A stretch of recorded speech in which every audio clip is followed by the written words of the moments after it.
Bring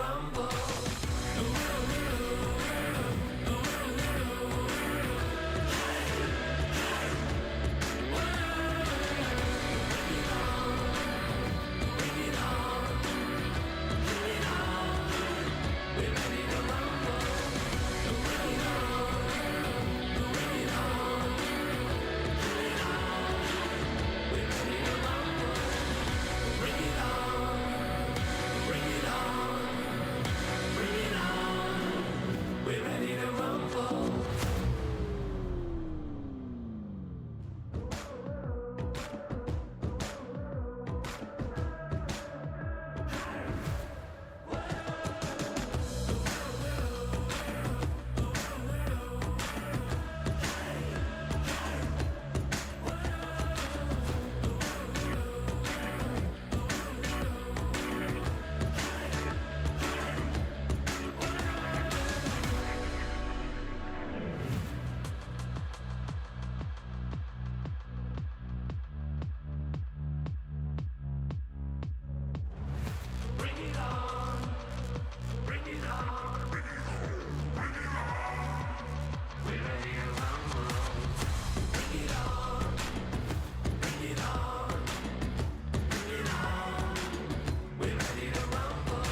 Is that right? Absolutely.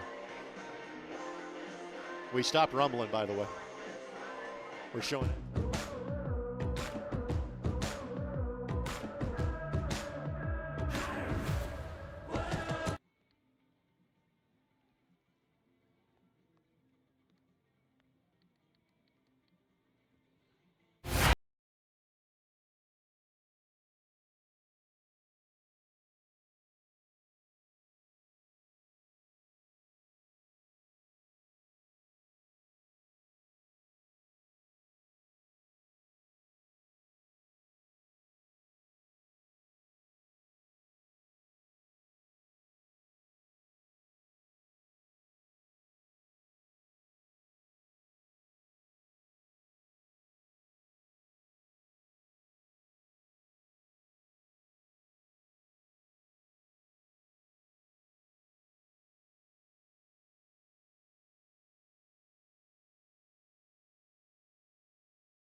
For a fourth time, we are thrilled to welcome members of both the Great Midwest Athletic Conference and the Great Lakes Valley Conference to the region. For the first time, it is Hammond Central High School, a brand new high school and a brand new facility after 3 great years at the Brickyard in Hobart. It is first-time participants in this bowl game, the Eagles of Ashland University against the Bearcats of McKendree. Alongside Joe Polizzi, my name is Greg Rakestraw. Thanks for joining us on the ISC Sports Network.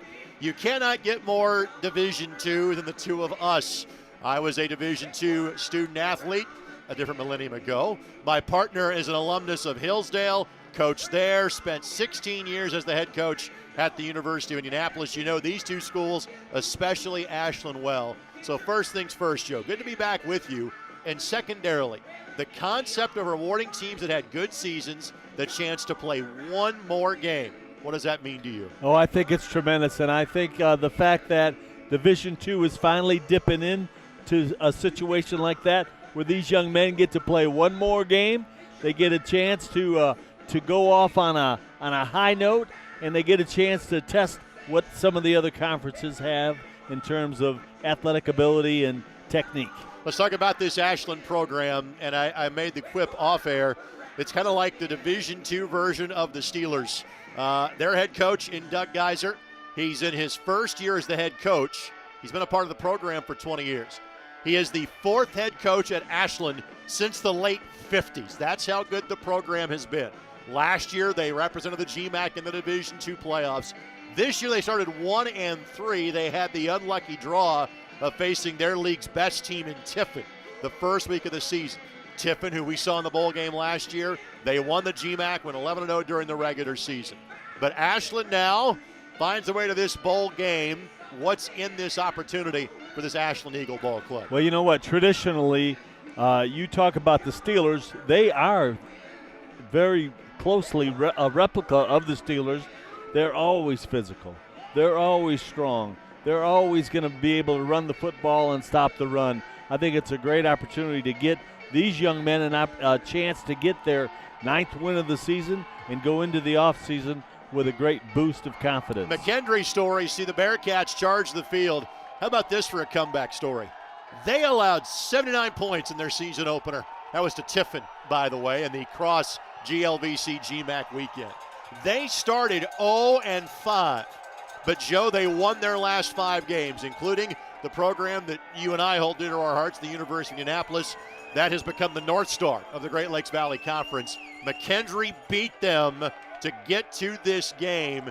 So at 5-5, but 5-2 in GLVC play. And this is an amazing stat, Joe. They have 6 seniors on. That's it. They bring everybody back next year. For Coach Babcock, I think this is a wonderful opportunity. It sure is. And you know what? I watched them carry themselves and the way they were before the game and the way they take the field here. I don't think they remember those first 5 games. Right now, they're working on a 5-0 undefeated season with a chance here to take on an old-time bully. And I think they are very, very excited about it. And you can feel the energy coming off the field from that sideline. Jim Bondrup is our referee. He'll meet with captains at midfield. But as they are doing that, Joe, let's kind of talk about the keys to this contest. The first one we list is match physicality, and that is asking McKendree to, again, as you say, handle the bully on the block. They are. Ashland is always strong. They're always physical. They're going to be big, strong. Look, their quarterback is 270 pounds. They are a physical football team. And McKendree, athletic, probably a little more athletic, and we're going to see how they stack up in the front sevens, and that's going to make a huge difference in the ball game. All right, ball control. Who is that in favor of, Joe? Well, you know what? McKendree's going to have to hold on to the football and score when they get their opportunities, but what you don't want to do is have Ashland play one of these games in some tough weather where they're just going to plow ahead and keep that ball on you. So I would say the ball control has to be on McKendree's side. And again, Ashland won the toss, left it 2 to first, so McKendree will have the football first. And now let's get to turnovers. And again, it's turnovers. That's key in every game, but let's talk about the weather conditions.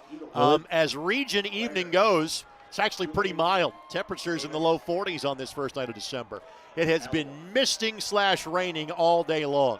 Yes, it is a turf field, but weather conditions are going to play a factor. Well, they have not played a game in a month, 3 weeks to a month, and so the ball is going to be slippery. It's going to be chilly out there. These are going to be things they're not used to, so ball security is going to be at an utmost priority here tonight for both teams. By the way, this is a north-south field, and which means as you look at the shot from the 50-yard line, Lake Michigan is not far to your left. However, there is not a breath of wind at this point. You are looking north from that south end zone, all 22 camera angle. Again, first time we've dealt with precipitation in this game over the previous 3 playings, but all things in consideration, it's more football for each of these 2 teams. We're so glad that you are joining us on the ISC Sports Network. A.J. Rhodes will kick things off for Ashland. McKendree has a pair of return men deep between the goal line and the 5-yard line. Wherever you might be watching us from on this Friday evening, thanks for spending this first evening in December with us as we are honored to carry the America's Crossroads Bowl for a 4th time. Line drive kick is returnable from the 7-yard line. And this one tripped up at about the 25-yard line. The return man for McKendree is Eddie Clark, and Eddie has been the leading rusher this season for the Bearcats. 545 yards rushing and 5 touchdowns. Here is the McKendree starting offense. Caleb Fisher, redshirt junior quarterback, 18 touchdowns, 12 interceptions on the season. A couple of players you see on that list injured and did not make the trip. And again, because of the weather conditions, you may see more of Eddie Clark and others toting the rock in this evening's game. 3 wide receiver set near side. Quarterback, keeper, Fisher using Clark and going away from that trip side of the formation. Solid 7-yard pickup by Fisher on first down. Well, just testing the waters here now. Both teams want to see what they are like up front. They did a nice job coming off the ball. McKendree did. And hitting that soft side, the weak side of the formation, was a good move for them to get some positive yards on first down. Starting defense for Ashland. Deeb Alawan is amongst the leading tacklers playing in today's game for the Eagles. They've got a couple of players that are sitting this one out. We'll talk about that as the game goes along. Hand off to Clark. Going to be right at the first down marker. On the return, they gave him forward progress to the 26, so it's not automatic first down for crossing the 35. It'll be 3rd down and short coming up for McKendree. Very quick as a running back, hits the hole with true explosiveness. He's going to be fun to watch this evening. Clark averaging just under 5 yards a carry. It's a McKendree team that had just 7 rushing touchdowns this year. Little jumbo formation this time. Again, the handoff goes to Clark, bounces outside, first down and more. Could be a foot race. He'll be snared inside of the 25-yard line. But Clark on that play picks up nearly 40 yards. First down, McKendree. Explosive. We just talked about that. He hit that hole with the speed of a bullet and just took it to the outside and caught Ashland a little bit asleep. I said 40 yards. They give him credit for 43 down to the 22-yard line. By the way, Damian Thomas was slow to get up behind the play. I guarantee he's got some friends and family here because he is a Chicago native, and you can basically see from Chicago from here. We are that close to the Indiana-Illinois state line here in the region. So an impressive opening drive for the Bearcats. This one just past the extended reach. The intended target, Jordan Spryka. He is the tight end at 6'4" and 235. Spryka on the season, 20 receptions against. He is the leading receiver of those playing tonight. No Yogi Flagger, no Kendall Abdur Rahman for McKendree.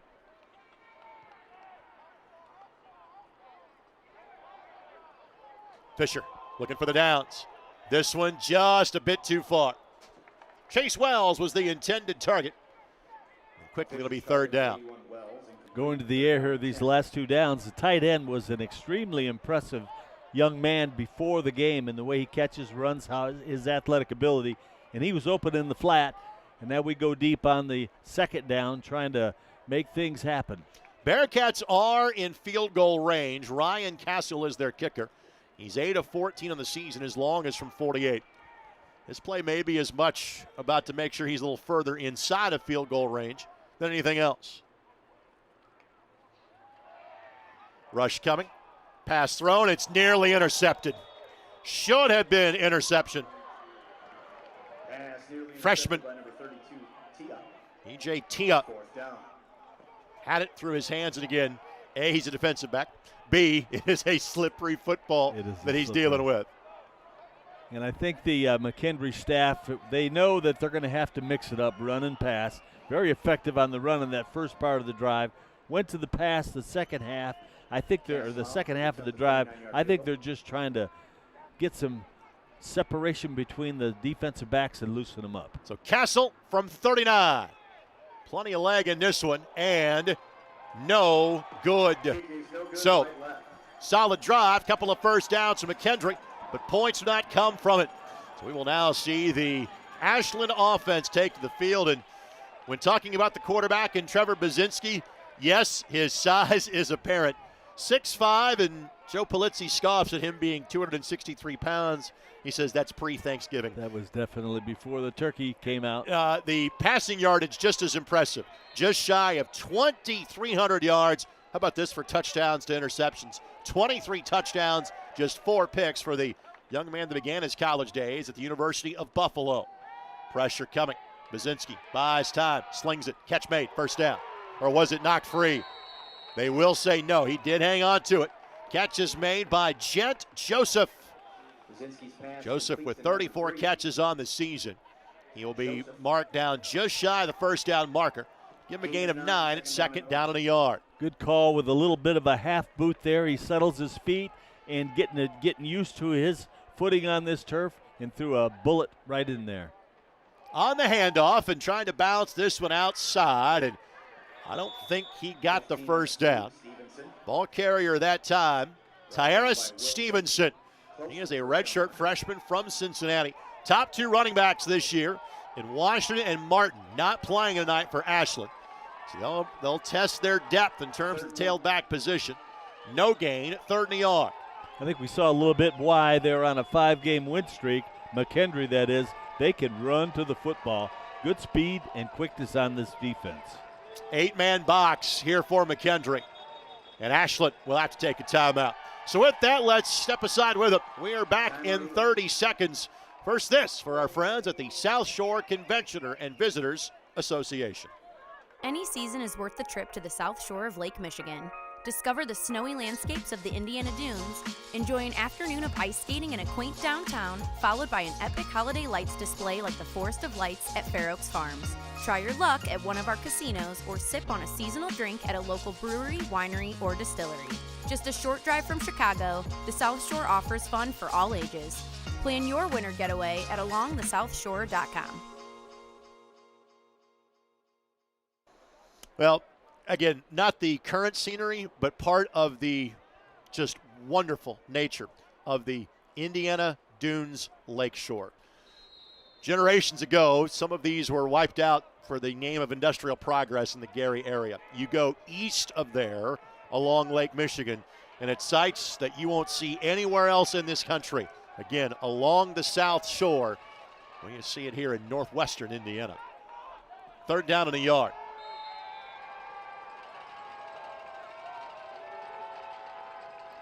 Handoff. First down. Gain of 3, maybe 4.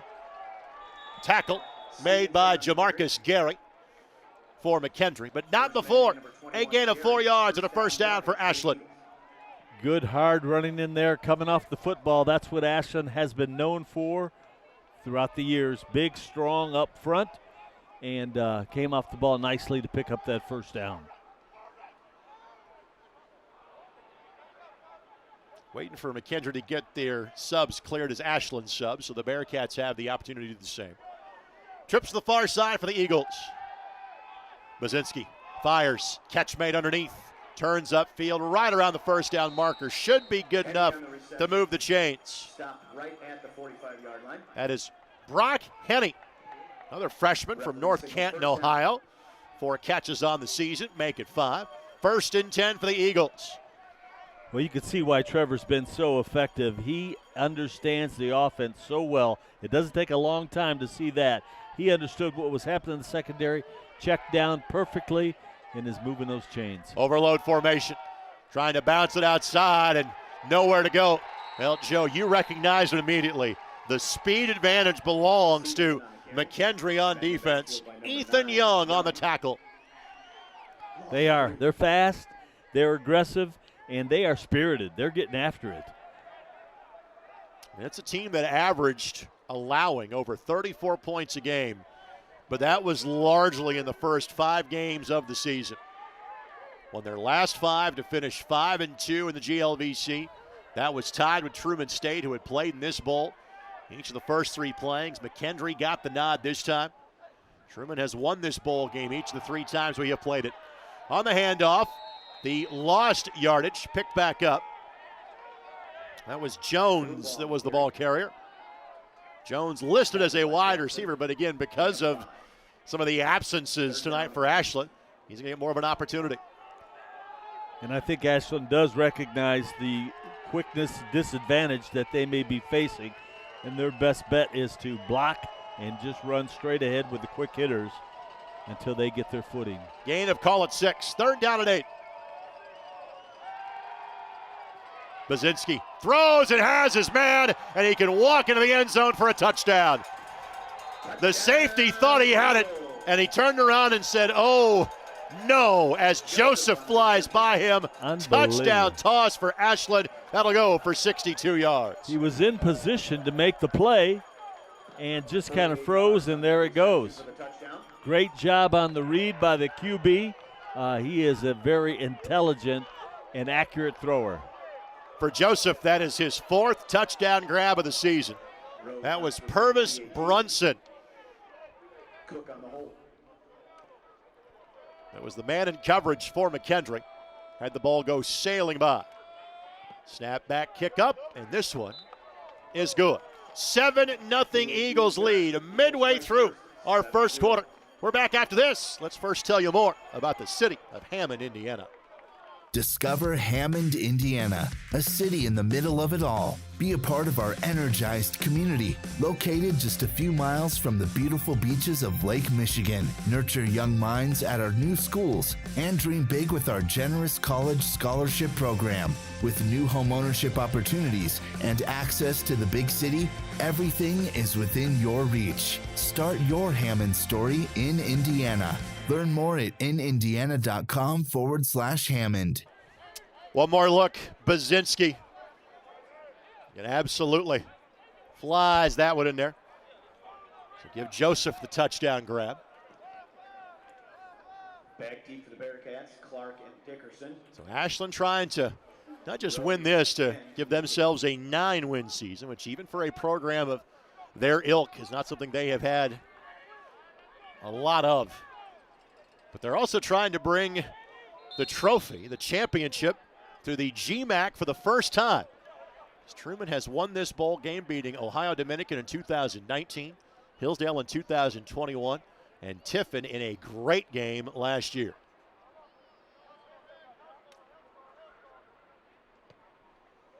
Another line drive kick. McKendree fields, 5-yard line. It's Clark. Clark finds a seam, tripped up at the 30-yard line. Tee up with the tackle for Ashland. All right, now that you've had your first kind of hits for 20 days, what do you expect to see from this point going forward for these two teams? I just think that we're going to continue to see this kind of energy. Both teams are really getting after it. You know that they just love to play the game when you see how they get after each other in this first couple series. Now we're going to see how McKendree could answer. They're going to have to find some things they can do, and I'm not surprised if they don't go back to the running game and give Clark an opportunity to make things happen.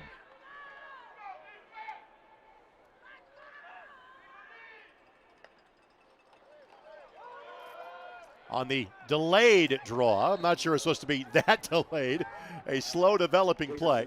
Ball carrier that time was Eric Dickerson. By the way, we've asked. Yes. No relation, we think, for the young man out of Louisville, Kentucky. Picks up a yard at 2nd and 9. Well, that was a situation where the quarterback was holding on that ball because he really wanted to pull it out and throw it. But he just made the decision to let's get some positive yards on this first down and go from there. Obviously a big play, a 43-yard gain on the opening drive for McKendree. 2 first downs in total on the drive. Fisher, blitz coming and dropped. Doesn't lose a lot. It'll officially be a loss of 3 on the play. Michael Shimmick gets the sack. He had 4.5 of those during the regular season, did Shimmick. Young man also from North Canton, Ohio. And it's 3rd down and 12. Well, he really wanted to go deep, but Ashland had it double covered, and there was no check down man, and he was in deep trouble. Good pressure from up front of the Ashland Eagles. So McKendree behind the chains. They faced a 3rd and 10. They're into the field on their first drive of the game. 4-man rush. Fisher slings it.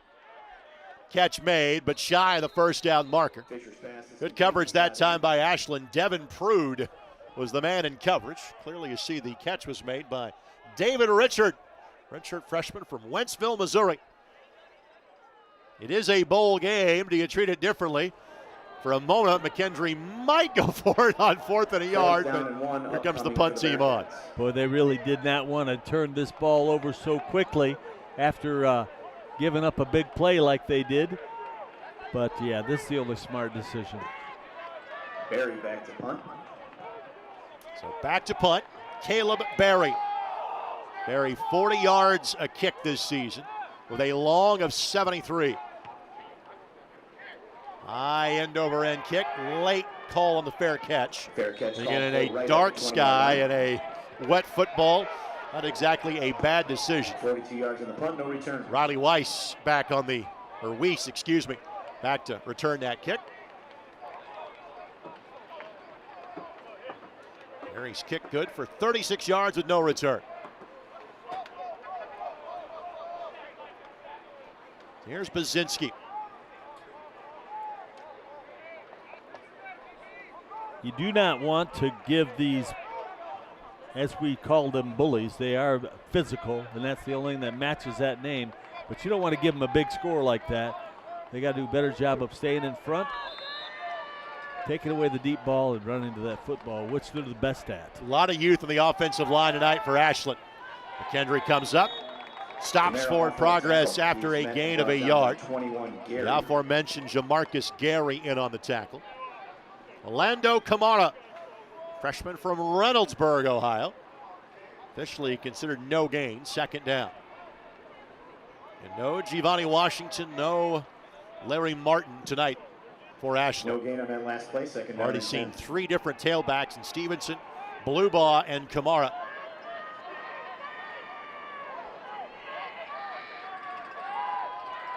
Bazinski fires and underthrows his target.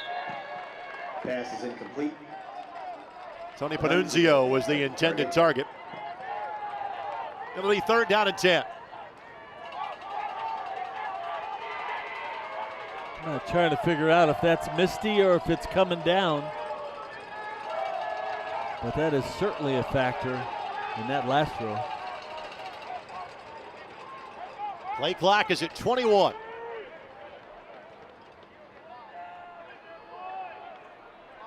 Line to gain is just past the 30. Empty set in the backfield. 5 options to choose from. Bazinski intercepted, picked off by McKendree. His 5th pick of the season. And this one returned inside of the 10-yard line. First and goal for McKendree. Ethan Young gets the pick. For Ethan Young, his 3rd interception of the season.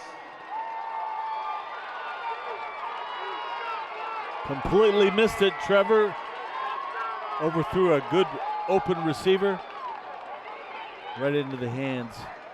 First and goal for the Bearcats at the Eagle 8. So for McKendree, it'll be first and goal now at the 8-yard line. Prime opportunity here for McKendree. In their first postseason game since they made the jump over a decade ago from the NAIA ranks to NCAA Division II. Set back this time, Ronnie Hunsaker.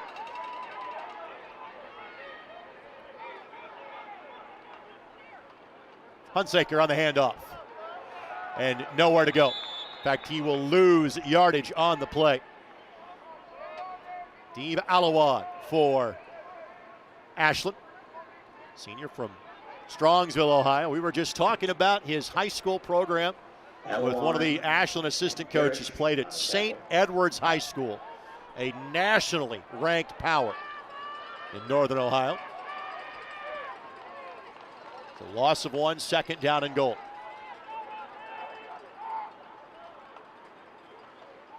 On the handoff, seam here. Diving for the end zone, no, down. Inside the 1-yard line. No touchdown, but close. Inside the 1-yard line. Ball carrier that time was Eddie Clark. Redshirt freshman from Peoria. A little misdirection there was just enough to get those linebackers frozen, and he is such a quick hitter up front.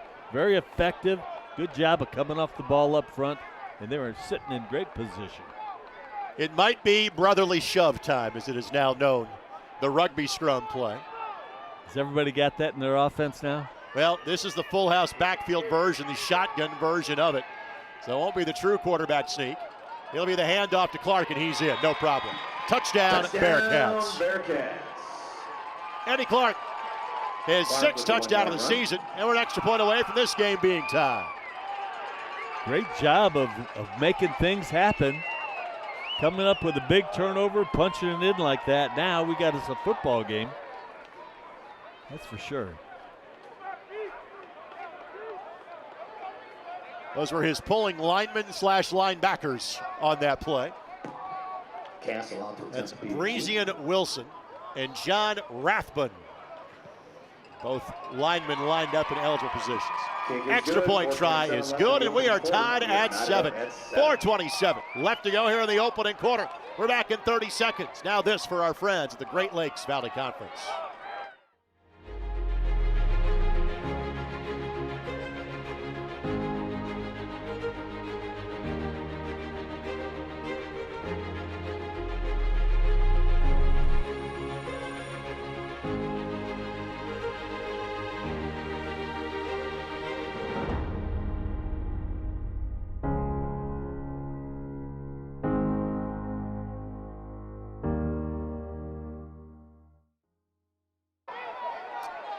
Well, you see the fans somewhat spread out.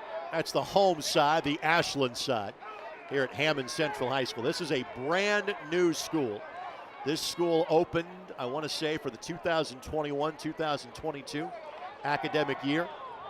Hammond, for many years, had 4 high schools, at least in the public school variety. Hammond, Hammond-Gavitt, Hammond-Clark all merged to 4 Central. There's also Hammond-Morton. And from a parochial standpoint, Hammond-Bishop Knoll. Ball fielded at the 11-yard line by Ashland. So Ashland takes advantage of the short field. How about this kick return by the Eagles? And back to the 45-yard line. That is DJ Ruffing. You know, we haven't mentioned the kicking game yet, and in terms of keys to the game, this is always a key when the weather is under question like this. Beautiful job in setting up that return, and quite a scooter back there. Well, Ruffing is a senior. And again, we are still in the COVID era for at least 1 or 2 more years in terms of, you know, it could be a third-year freshman. Right. It could be a 7th-year senior. So not sure if this is his last game in an Eagle uniform. Play as long as you can. On the handoff, Kamara. Kamara, good hesitation, couple of steps. Little jump cut back to the right when it looked like not much was there, and picked up 8 yards. They do a nice job of moving people off the football, and you do have to have patience as a running back to see those creases. You just tell them to displace that line of scrimmage, and you find yourself a hole. Good job of carrying out his block by Hunter Kaleo, redshirt sophomore from Mentor, Ohio, who gets the nod as the starting center in tonight's game for Ashland. So 2nd down and 2. Kamara again, same move, same effectiveness. Didn't get 8 yards, but picked up 4 and picks up a 1st down. Well, he does like that cut, that little jump cut to the left and turn on the Jets.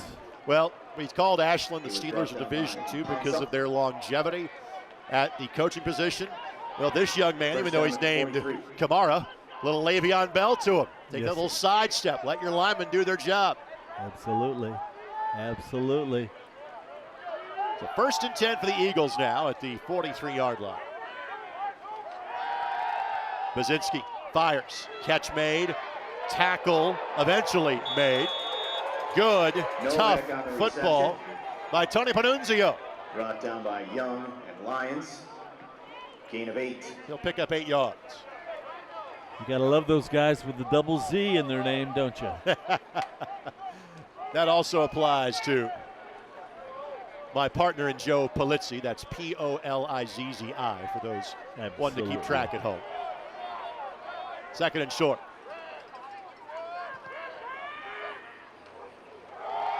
On the handoff.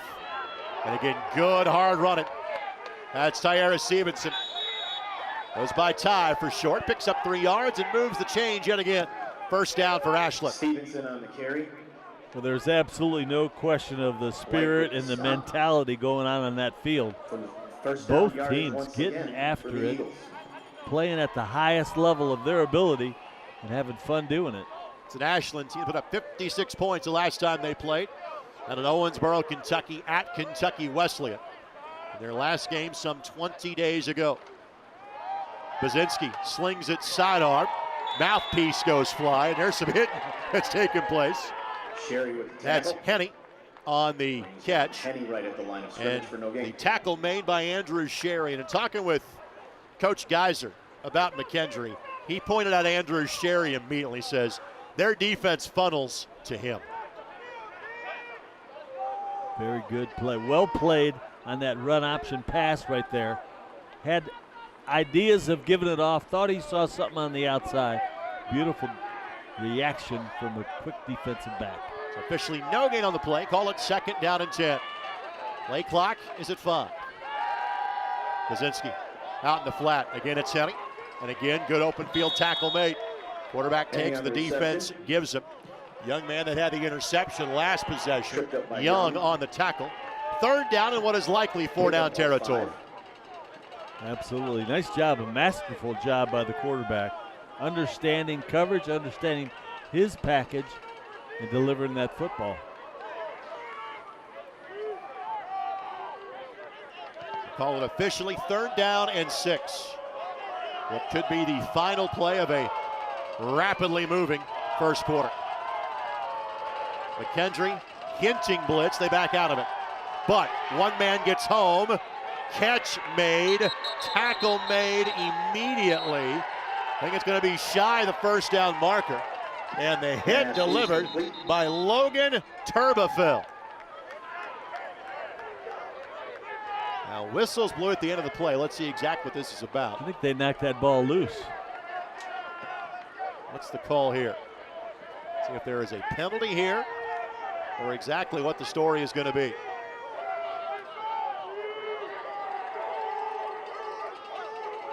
I think they may put some time back on the clock, to your point, saying ruled as an incomplete pass. You're correct. After further discussion, the pass is ruled incomplete. Correct.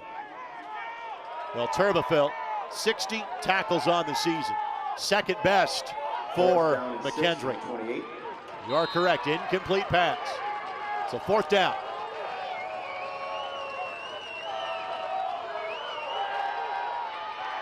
Throw, tipped and knocked away.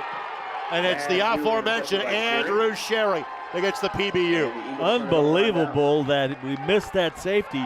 Quarterback had some time. If he'd brought it, delivered a little bit sooner, he may have had a play. But nice job by the safety.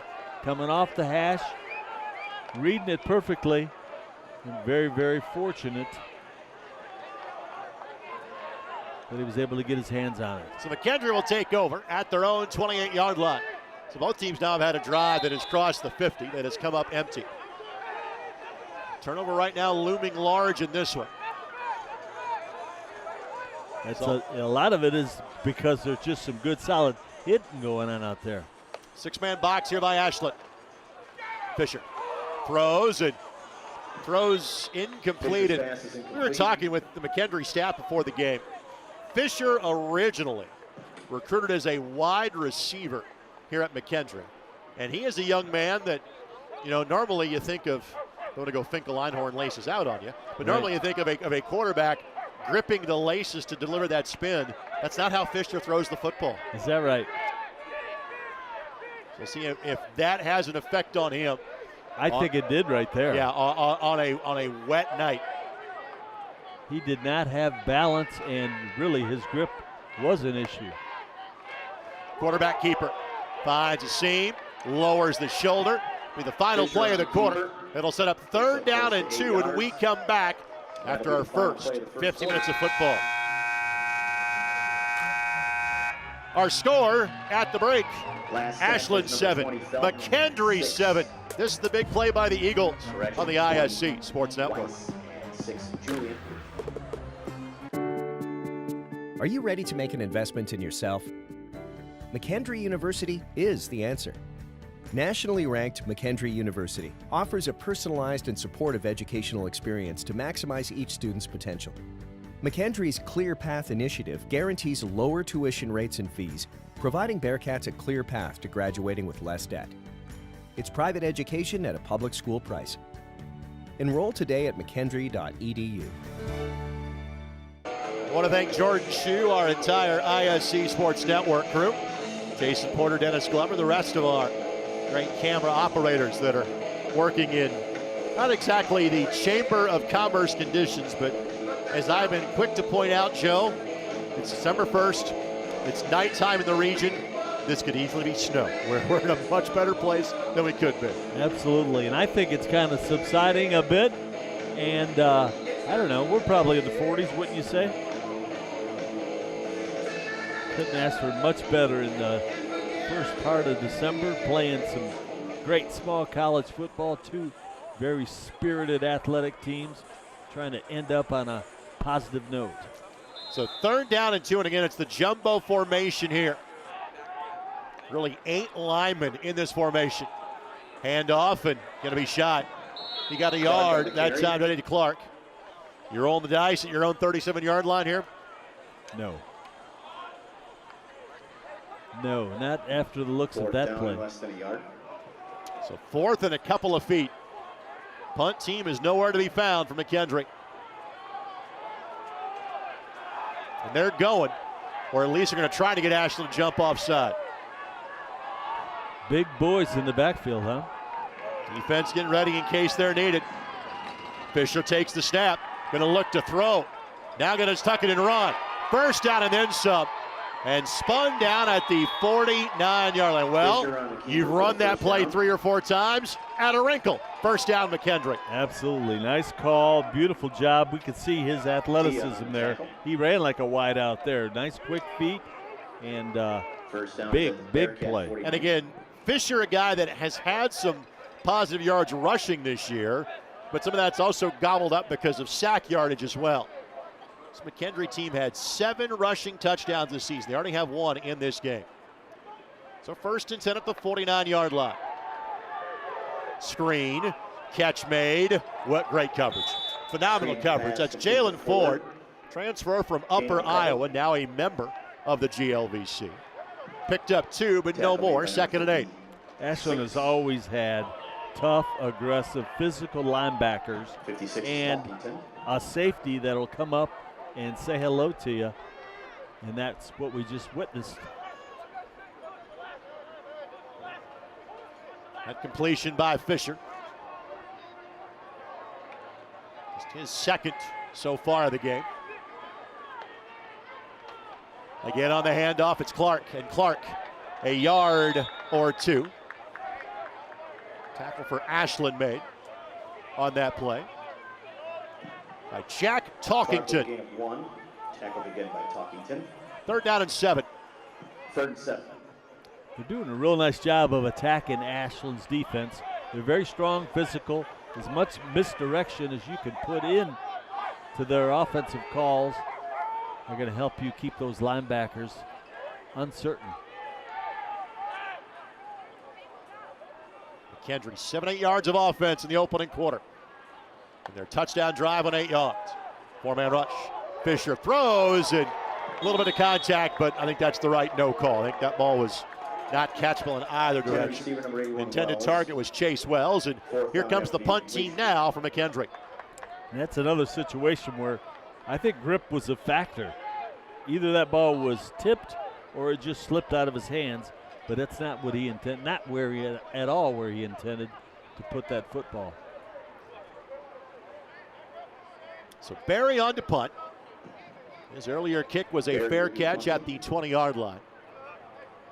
Ashland's return man a little further back on this one. Solid kick. This will not be returned, and unfortunately did not check up on the wet turf. It scooted into the end zone. It is a 47-yard punt, but only a 27-yard net. Now the 20-yard line is where this drive will start for the Ashland University Eagles. Barry's punt covered 48 yards.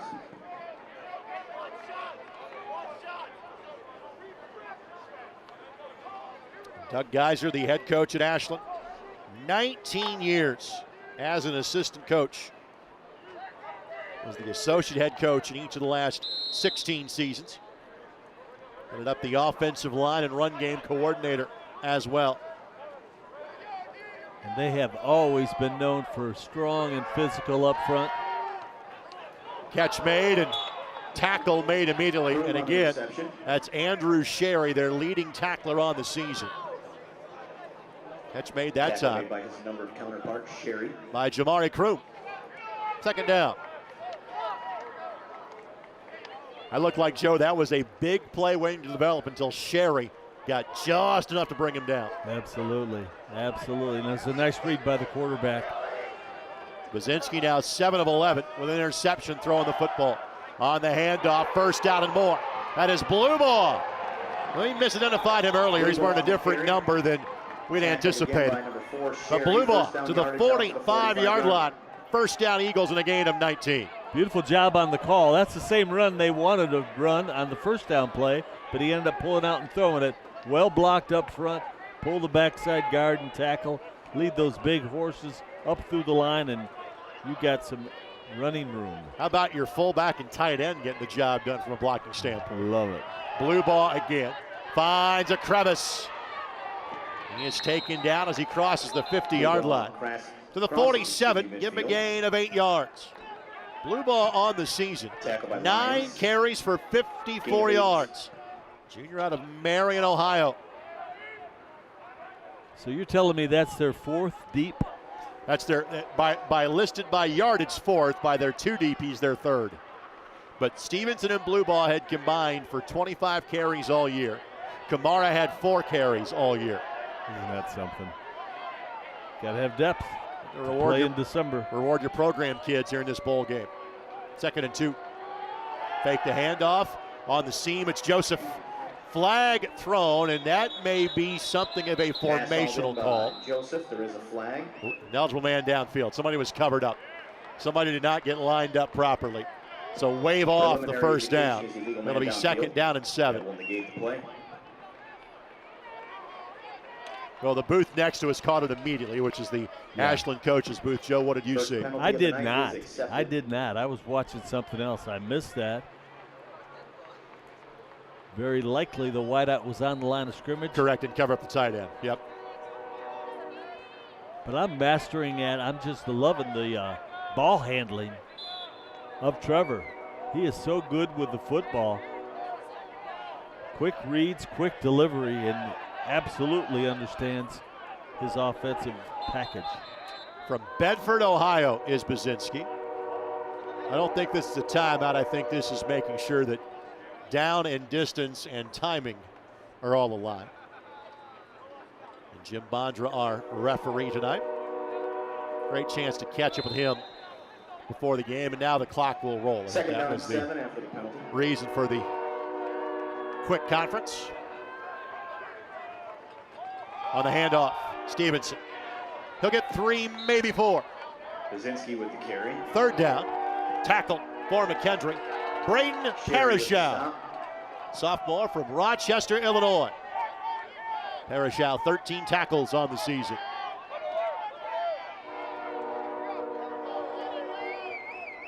And yes, the trains are ever present in Northwest Indiana. It is a hub for everything. Absolutely. Industry. There's maybe one high school football field north of here in the state. We'll tell you about it coming up in a matter of moments. Baczynski slings it, 1st down. Throws an absolute fastball. Cut over the middle Davis on the reception by Tyler Davis. Young man from Worcester, Ohio. Moves the chains. 1st down for Ashland. Well, that's the way you want to take care of those 8-man fronts. When they only have 3 in the secondary and you send 4 down the seams, that's tough to stop. If Baczynski is a tank, that was a howitzer that he delivered on Very that good. throw. I like it. Very good. Seams again. Nope. We're pulling up. Kind of underthrew that one, and the receiver had to go to his knees and croom to catch it. But that'll move the chains. 12-yard pickup, 1st down.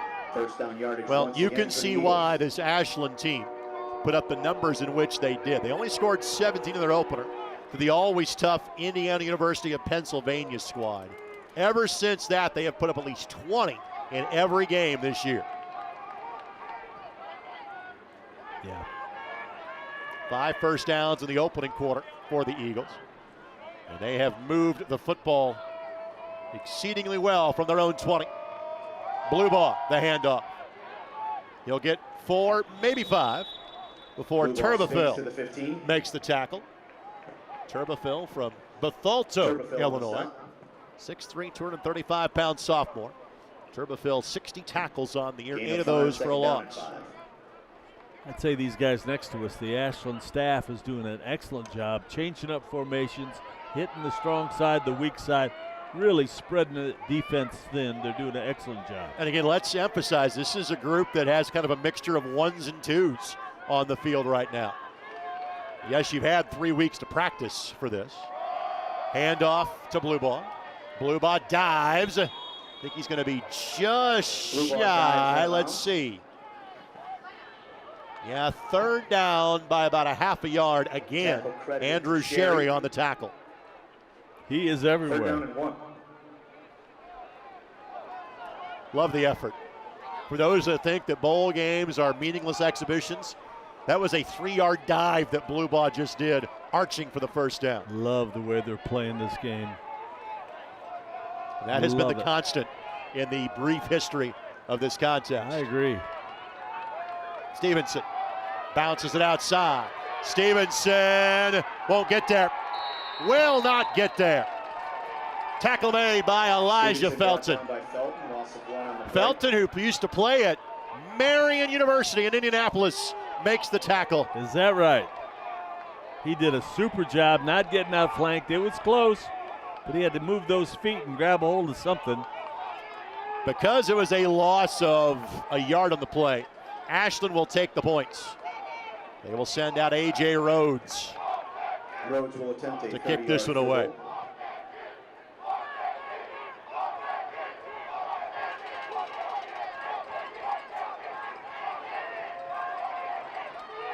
Kick by Rhodes, no question on distance, but flag flies. I'm not sure he got that off in time. The kick was good. Yeah, he jumped. And it's going to be on McKendree. They're going to take the points off the board.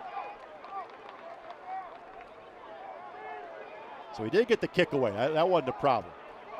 The problem is that offsides, the call against McKendree. So take the 3 off the board.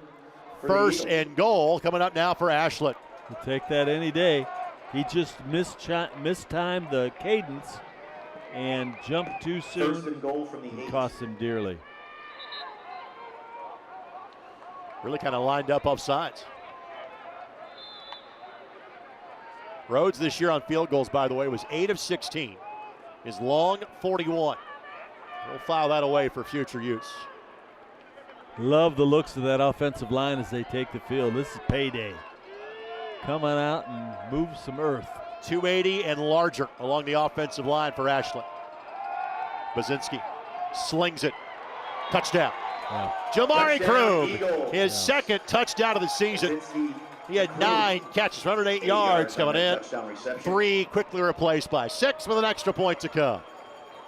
Again, just a super job by the QB, understanding coverage, understanding his routes, and delivering the mail. He's only a junior. They're going to have fun with him next year. I tell you what, Kroom looks the part too, doesn't he? Absolutely. Redshirt freshman. Nice, great route. From Kept Toledo, himself Ohio. away from the safety. Rhodes for the extra point try. And no doubt about that one. So, Ashland seesaws back in front. It's now 14-7 with a little less than 6 minutes to play here in half number 1. Let's tell you more about Ashland University. You should expect a lot from your college experience. No matter where you're from or where you want to go, Ashland University promises to give each student what they need to succeed. The Ashland Promise offers lifelong connections, unlimited possibilities, and real-world opportunities. The Ashland Promise ensures affordable tuition, a transformative education, and a community of respect that will set you up for whatever success means to you. And that's truly just the beginning. Discover your promise at ashland.edu/promise. Well, not exactly Chamber of Commerce weather here in Hammond tonight. Again, not with that picture. Could be a lot cooler. Greg Rakestraw, Joe Polizzi with you here on the ISC Sports Network. So Ashland has jumped back in front. Instead of a 10-7 game, it is now 14-7. And a quickly moving opening half.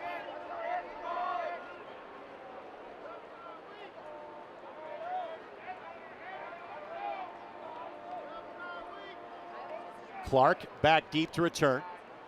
One of 2 return men back deep for the Bearcats. Short kick. Field the 22-yard line. Good, solid return, and well played. How about that? Well done by Avery Quigley. Quigley's a backup running back as well, and Quigley realized the quickest distance between points A and B is a straight line. Took it right up the sideline, and McKendree will start this drive at their own 41-yard line. Most times you're coaching those guys to catch it and fall down, don't make a bad situation worse, but he hit that sideline like he knew what he was doing. Quigley a running back, but has frankly more of an impact as a receiver this year. 8 catches for 67 yards and a touchdown.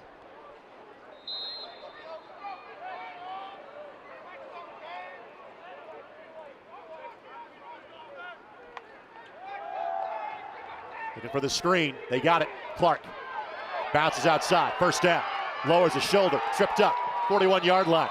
18-yard pickup. On the screen pass. Tackle made First down by yardage Ashland's to the 42-yard Riley line. Weiss. Exactly the right call at the right time. We were in a soft coverage. Everybody dropping back. And this young man Tackle made is by dangerous Weiss. with the ball in his hand. Clark on the season. They're their leading rusher. 5 touchdowns, his 6th of the season picked up. McKendree tied the score at 7. Hand off Clark. Stumbled a bit in the backfield, and best he could do on that one was maybe a yard. 2nd and long. Both teams, well, McKendree has 3 timeouts. Ashland did take one earlier. They do have 2. But you are right, that clock is rolling. That has been the norm in this bowl game. Probably because Truman wants to run it 50 times a game. They've been in this bowl game each of the first 3 playings of it. Mm-hmm. Fisher, nowhere to go. That play was covered on all angles. To his credit, he got back line of scrimmage or a yard when there was not much there. 3rd down and long. And it's a good thing he didn't panic and pull that trigger. Graney. Able to kind of run through the tackle. 3rd down and 9. For Ashland. Big play. Do not want to give it back to Ashland. They are on a roll, and their quarterback is playing too well. Potential 4-down territory based on what happens on this snap. Play clock at 2. Fisher fires, catch made. They're going to be taken down just shy of the 1st down marker. And again, now on 4th and a yard, I think you're going for it here. No doubt. Brian Affalone makes the catch. Pass complete to So Affalone on the season. Affalone. 17 catches, 4 touchdowns. Young man from Decatur, Illinois. 4th and 1. I happen to have a broadcast partner that is very proud of his Decatur, Illinois roots. Be Rick Venturi. Okay. 4th and a yard. Of course, Rick does the Colts preseason television and regular season radio in the Indianapolis area. Well, we've seen this jumbo formation work in 2 different ways here from McKendree. I did not know that's where he was from. So 4th and a yard. All right, a lot of 50 numbers in that backfield. And they've had an extra offensive lineman in this formation. Clark vacates.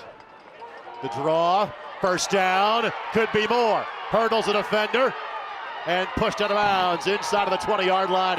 Late hit is going to be called as far as extending the play. So it'll be after they half the distance to the goal line penalty. It'll be 1st and goal from McKendree inside of the 10-yard line. Excellent call. The little motion took the linebackers right out of position.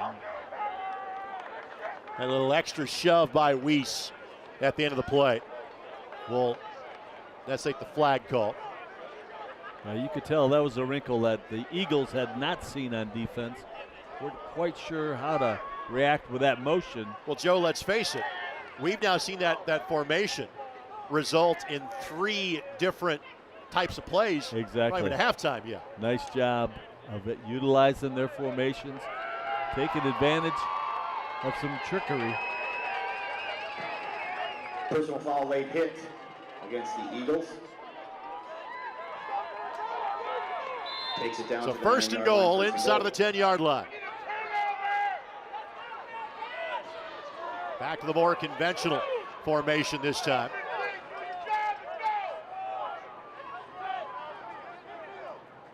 Clark the setback.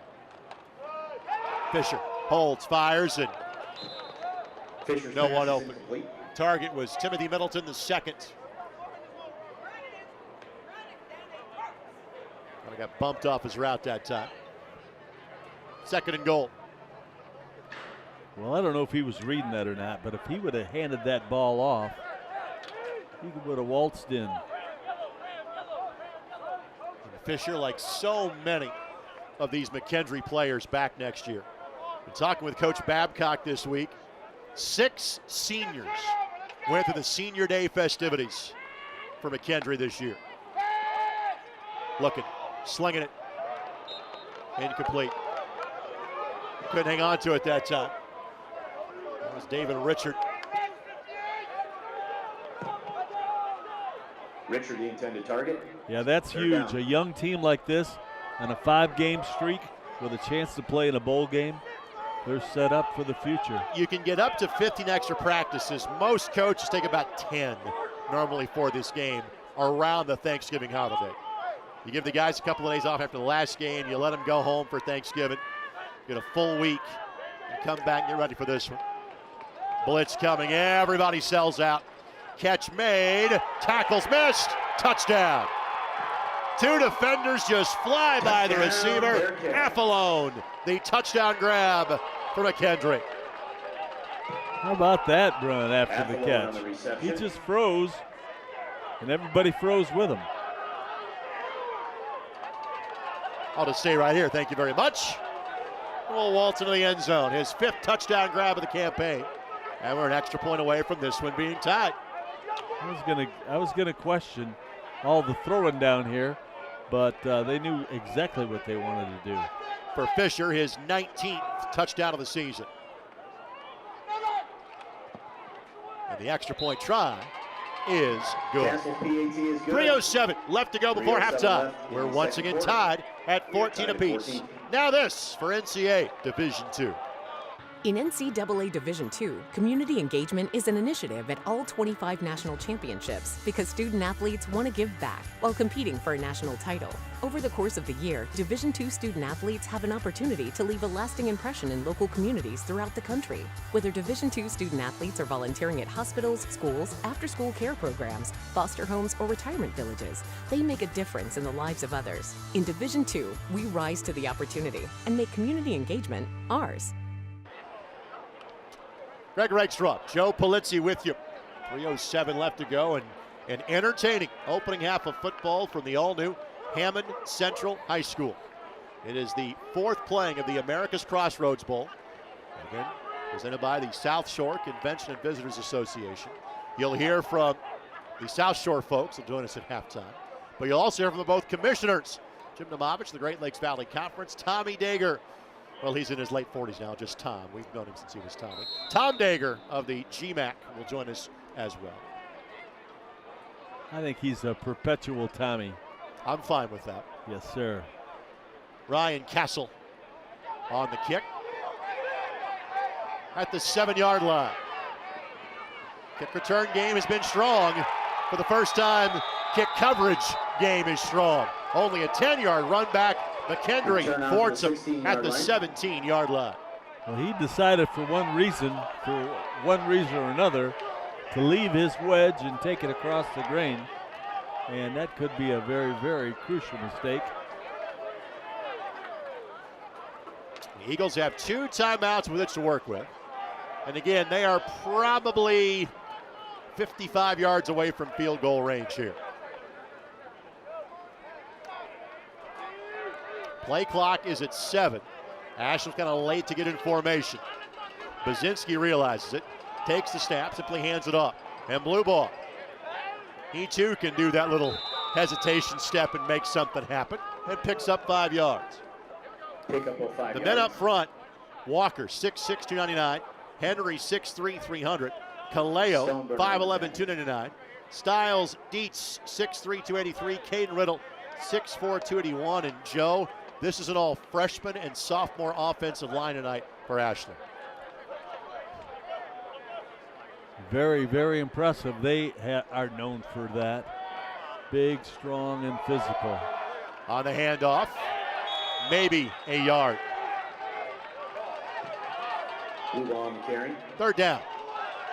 All freshmen and sophomore. Stoneburner Correct. tackle. And again, that could be players sitting out due to injury. I know in talking with coaches, for example, if you had a guy that was kind of playing hurt the last couple weeks of the season, you knew like a surgery was coming. Right. You didn't postpone that to play in that game. You took care of that. That way you were ready for the spring season, ready for the fall. So that's why some of the guys are sitting out tonight's game. Well, they're still awfully impressive. Ashland, in case they don't get the first down, is kind of slow rolling this here. And they will clearly take a timeout, figure out what their play call is going to be on 3rd down and 5. So, Joe, I will ask you, what is Ashland's play call going to be on 3rd down and 5? I would say they're going to try to play it safe, run the ball in there, punt it away, use as much of the clock as you can. Under these certain weather conditions in the field position, I don't think you want to be too risky. Ashland now down to 1 timeout. McKendree with all 3, and if Ashland doesn't convert the first down and the ball stays in play, they may burn one here to then get the ball back. And Ashland won the toss and deferred, so Ashland will have the ball to start quarter number 3. You see some of the signs from across the way. Those are McKendree signs. And again, McKendree, like seemingly all of the schools in the GLVC, and especially one downstate Illinois, have a good amount of kids from the Chicago area that play for them.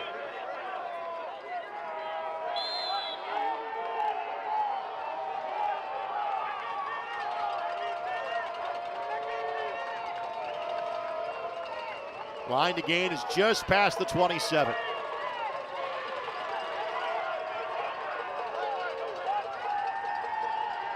Bazinski fires all by his lonesome. Catch made. Joseph, if he keeps his feet, he's got a touchdown, but most important thing, make the catch. He does. First down, Ashland. As important, don't bust the coverage in this type of situation. Well, simply put, the 2 defenders jumped on Tyler Davis, the underneath man. Jumped a short route. Gain of 24, Joseph already. A nearly 60-yard touchdown. Bazinski dropped, balls. I think he was able to hang on to it. Thought the ball might have come free for a moment. It did not. Tanner Hollerich on the sack. Loss of 10 yards. And now McKendree wants a timeout. Yep. Now they want to stop the clock with Ashland behind the chains. 2nd and long. So a great job by Bazinski to hang on to that. Absolutely. It came from the backside. He had no idea that there was an unblocked defender, and thankfully he didn't turn the football over. But this McKendree defense, they're gaining steam every single play. And I'm watching these guys in the foot speed from the first quarter to where they are now has increased dramatically. Hollerich, his 5th sack of the season. He is just a sophomore at 6'5" and 220 pounds. And this is the forecast for the rest of the night. Combination of rain and mist, but again, thankfully temperatures in the low 40s. This is not of the snow variety. I think that I have, over the years, competed, whether as a player or a coach, against Ashland probably 35 times. And it's rained every single time that we have ever played Ashland. 2nd and 19. When my partner played and coached at Hillsdale, the head coach at the University of Indianapolis. All the while, Ashland was a conference foe. On the handoff, blue ball. Blue ball picks up 8. Blue ball on the carry, stacked up at the 44. No timeout yet from McKendree. Now here it comes. So if you're going to call one on first, you might as well call one second. So now they'll stop the clock with less than 55 seconds left to go. Timeout on the field. Mike Babcock, the head coach, McKendree, in his 11th season.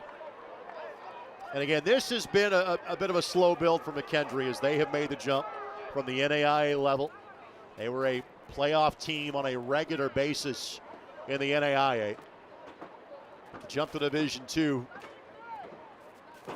they've been successful in other sports. I think of their men's basketball team, which did a tremendous job last year as an 8 seed, knocking off the 1 seed, University of Indianapolis, in their own building in the opening round of the regional. Played at Nickerson Hall. And of course, basketball is kind of what they're known for at McKendree. Harry Statham, over 1,000 wins and a member of the Small College Basketball Hall of Fame. Third and a dozen coming up here for Ashland. Both teams now have a timeout remaining. And you got to think if you're Ashland, you're running the ball and making them burn a timeout here, right? You know what?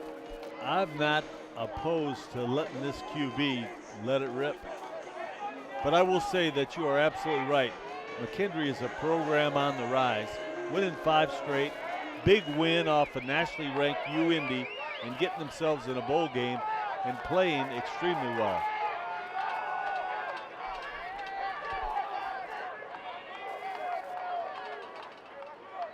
We're going to put a little more time on the clock, I think.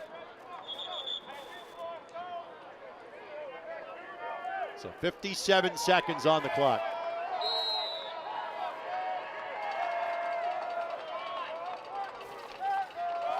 Handoff, blue ball, and that will be a first down. Well, best of both worlds. Okay. On 3rd down and 12, a pickup of 18 yards. And now Ashland's got to go quick because they only stop at one time. I am so impressed with the depth that they must have in their tailback position. And again, because Ashland subbed, McKendree can too, which takes about 10 seconds off the clock at the end of that play. 4-man rush. Bazinski throws, intercepted, picked off through the hands of Davis. McKendree's got it. This could be a pick 6. Down the sidelines, Ethan Young, his second pick of the game, and this one is a house call. You know, you got to roll the dice. Now, there is a flag behind the play. Was there a block that wipes off the touchdown? Flag is out at the 19-yard line. You see it on your screen. Is this post play or is this part of the run back? I'm thinking it's something to do with celebration, post play. And again, we do not have our officials mic'd in the stadium tonight. So we'll do our best to kind of lip read here and pass along to you.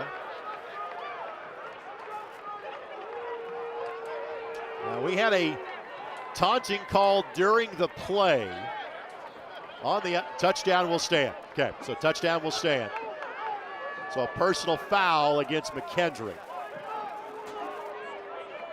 Yeah. And they're going to enforce on the trying to get the point off the board, Will Ashland. So this will turn into what will be a 35-yard extra point try.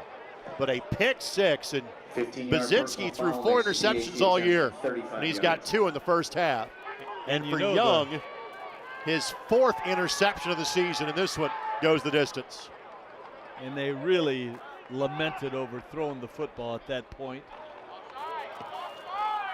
And on the kick, no good. So the 15-yard penalty does take a point off the board from McKendree. But McKendree will likely take a lead to halftime. 20-14. McKendree. And again, just through the hands of the receiver. And that pass maybe slightly behind Davis, but a fortunate bounce capitalized on by the Bearcats. Okay.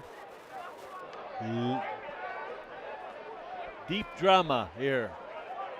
Ethan Young on the run back. Junior from Edwardsville, Illinois, and that's not far from McKendree, located in Lebanon, Illinois. About 20 miles northeast of St. Louis.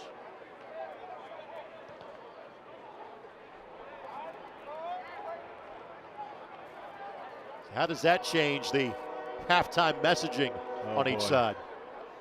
It changes enormously, and especially the mentality of McKendree. McKendree trying to make it 4 for 4. The GLVC has won this bowl challenge. On the kick, Ashland fields the 5-yard line. Another good run back, and stepping out of bounds about the 35-yard line. And now comes some flags, a little yap at the end of that play. Yeah, I think they're wanting a late hit. DJ roughing was the return man. 7 seconds came off the clock. Yeah, he was on the white when he took that hit. And this will give Ashland the ball at about the 50-yard line, if it is simply a penalty. Unsportsmanlike. It actually will be against Ashland. So it's not on the hit, it's on the conversation afterwards. Yeah. So instead of plus 15, it's negative 15. Now Ashland may just take a knee and head to the house. The right guy said the wrong thing. Kneel down and get out of here. Make some corrections. And Baczynski will sit on it. We're going to halftime. Well, Ashland led at 7-0 and 14-7, but the pick six will send the Bearcats to the break with a 6-point lead, searching for a 6th consecutive win to cap off their season. 20-14 in the 4th play of the America's Crossroads Bowl. Stay tuned. Halftime show comes your way next. From Hammond, Indiana, you're watching on the ISC Sports Network.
Back here at Hammond Central High School, we're at halftime. McKendree leading Ashland by a score of 20-14. Joe Polizzi will rejoin later at halftime, but it's kind of become a tradition on this bowl broadcast in ISC. We're joined by both commissioners of the GMAC and the GLVC, and we start with Tom Dager. How many years now is this in the GMAC office for you? Just had my 12th anniversary, Rake, and it's been quite a run for sure. Well, obviously, the Division II landscape, like the entire landscape of college athletics, has changed, but the GMAC has changed significantly during your tenure there. We have. We started with 6 institutions back in 2011 and have grown to 14 strong now in 23-24, including 10 football playing institutions, and certainly are thrilled with our growth and really have enjoyed the opportunity to not only work with the institutions involved, but the people that we have in our league. It's a great spot to be. This bowl game is clearly very unique, and you and Jim Novovich worked together for many years, the GLVC.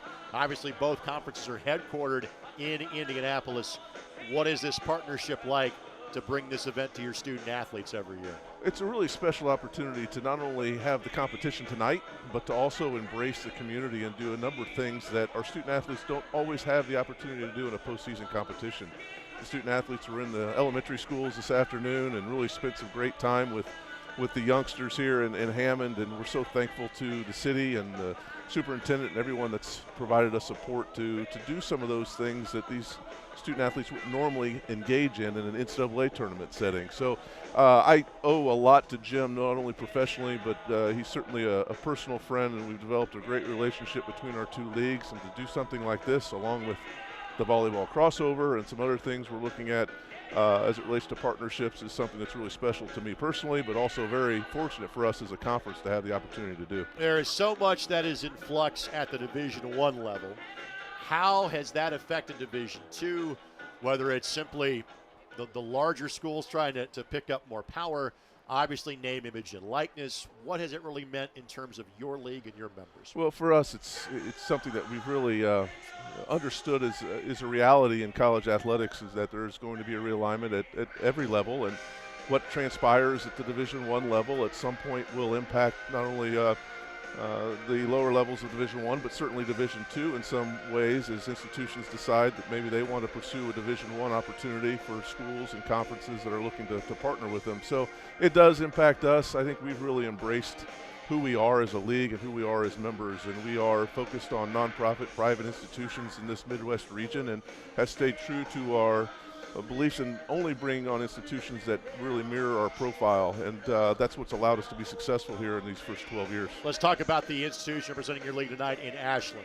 They are a preeminent Division II athletic program. When you think of quality D2 programs, Ashland immediately comes to mind. We're very fortunate to have several in that category, and Ashland certainly at, as you indicated, the top of the list in Division II. And not only are they competing in this bowl game tonight, but their women's soccer team's competing in the Sweet 16 this evening against Grand Valley State at home. And we also have the women's program that's nationally ranked as the top program in women's basketball in Division II and rating national champions. They have the men's basketball program that's top 15 as well. So they obviously have a lot of success on the athletic courts and fields, but really, as I indicated before, they really match the rest of our institutions is what we're trying to focus on in developing the whole student athlete. And President Campo and Athletic Director Al King do a tremendous job in that space, and the success on the field is certainly evident as well. Tom, as always, buddy, thanks for the time and good to see you. Well, before I leave, I want to congratulate you not only for all the help that you do here for us, and thank you in that respect, but congratulate you on the nomination of Indiana Sportscaster of the Year. You are a special individual in this space, Greg, and we certainly have appreciated our partnership over these years. You read that just as I had scripted it for you. Thank you very much, Tom. Appreciate you. Thank you very much. Tom Dager, again, Commissioner of the Great Midwest Athletic Conference, will take this 1-minute timeout. We'll come back and talk to his friend and colleague from the GLVC, Jim Namovich, joins us next. In our score at the break, it is McKendree 20 and Ashland 14. You're watching the America's Crossroads Bowl on the ISC Sports Network. Any season is worth the trip to the South Shore of Lake Michigan. Discover the snowy landscapes of the Indiana Dunes, enjoy an afternoon of ice skating in a quaint downtown, followed by an epic holiday lights display like the Forest of Lights at Fair Oaks Farms. Try your luck at one of our casinos or sip on a seasonal drink at a local brewery, winery, or distillery. Just a short drive from Chicago, the South Shore offers fun for all ages. Plan your winter getaway at alongthesouthshore.com. Discover Hammond, Indiana, a city in the middle of it all. Be a part of our energized community, located just a few miles from the beautiful beaches of Lake Michigan. Nurture young minds at our new schools and dream big with our generous college scholarship program. With new homeownership opportunities and access to the big city, everything is within your reach. Start your Hammond story in Indiana. Learn more at inindiana.com/Hammond. Back in the region, you can see Chicago and Lake Michigan on a clear day from here. Not tonight with the rain and the setting sun a couple hours ago. Greg Rakestraw now joined by a good friend for, 20-plus years at this point, Jim Namovich, the commissioner of the Great Lakes Valley Conference. How many years now in Indianapolis is this for you? 23. My goodness. Yes, sir. Congratulations, by the way. Thank you. I want to echo Tom's sentiments. It is well-deserved, and we're thrilled to have you a part of the America's Crossroads Bowl again. It's a treat for us to have you cover the game and provide the coverage. Well, I appreciate that. We'll start with the institution with you first. McKendree, again, made the move about 10, 12 years ago from the NAI ranks. And I'm not sure there's a school that offers more sports than McKendree does. Somewhere north of 30 that they play in Lebanon, Illinois. So it's about what their membership has meant to you in the GLVC office. Well, it was a natural fit for us given their geographic location in the St. Louis Metro East area, and they're just a solid program, really good school, outstanding leadership from President Dobbins, who is one of the leaders with our Council of Presidents, and then Anthony Francis is their athletic director. But yeah, they have a robust intercollegiate athletic program, and so thrilled. This is, as you know, Greg, this is our first bowl game with a team outside of Kirksville playing in it. Right. But Purple Rain continues, with pun intended, with the Bearcats. So I know they were so excited about making the game and all the activities going on in conjunction with it. So, yeah, we're thrilled to have McKendree in the league and proud to have them representing the GLVC tonight. All right, I'll change colors. I'll change sides, Mississippi River and states. Upper Iowa just completed their first year as a football member, your 8th football playing school in the GLVC. What has been like adding the Peacocks into the GLVC family? Another really good addition, and you'll know their athletic director, Rick Hartzell, Yep. a longtime Division I men's basketball official, and credit Rick because he was awfully persistent. That was probably 3 or 4 years in the making of them coming into the league, but he kept pounding at the door, extolling the virtues of Upper Iowa, and it worked out. And bringing the state of Iowa, the only Division II school in the state, into the league. Truman State has had a lot of success recruiting student athletes out of Iowa for basketball and football in the past, so it opens up a new recruiting area for us. Well, I'm glad you brought up Truman State for a lot of reasons. Obviously, they've been here the last 3 years, but a lot of America's Crossroads Bowl pictures and highlights were on display last weekend on social they media were. and on CBS. Yes, they were. Cody Schrader, who had 2 tremendous years at Truman State, elected to go play at Missouri, first as a walk-on last year. He led the SEC in rushing this year. What was that like to watch that story? Incredible story. I was texting Greg, Coach Nesbitt, and Jerry Walmer, the AD, while I was watching it, and Corey's just a rock-solid individual, and his dad is the same way, but such a neat story, and, to think of what that took for him to get a walk-on invitation and then to earn a starting bid, and then he's leading the SEC in rushing. He's up for the Doak Walker Award. and against Arkansas, he's running over and by guys. That dude is the real deal, and we got to see him in 2 American Crossroads Bowl. He was the offensive MVP a year ago, or 2 years ago rather.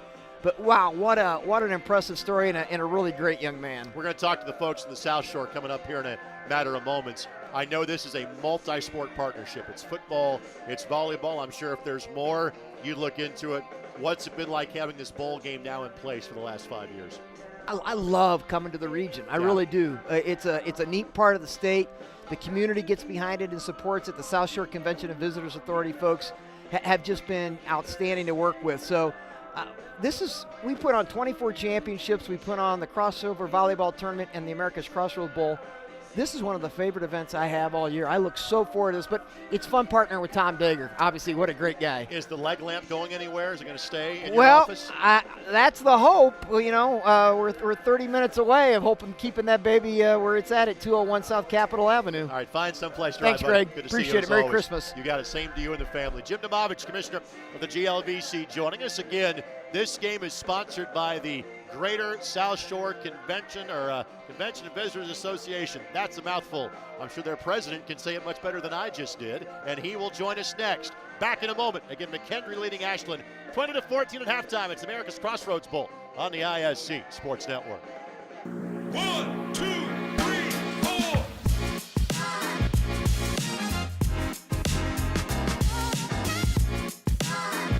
What's up, GMAC fans? I'm Katie Gahuli, host of the Talkin' GMAC podcast. We hope you'll join us each week for all things GMAC, from interviews with current and former student athletes to headlines and highlights from around the league. Find the Talkin' GMAC podcast on the Great Midwest Digital Network or wherever you get your podcasts. Are you ready to make an investment in yourself? McKendree University is the answer. Nationally ranked McKendree University offers a personalized and supportive educational experience to maximize each student's potential. McKendree's Clear Path initiative guarantees lower tuition rates and fees, providing Bearcats a clear path to graduating with less debt. It's private education at a public school price. Enroll today at mckendree.edu. We are back in the heart of Hammond, Indiana.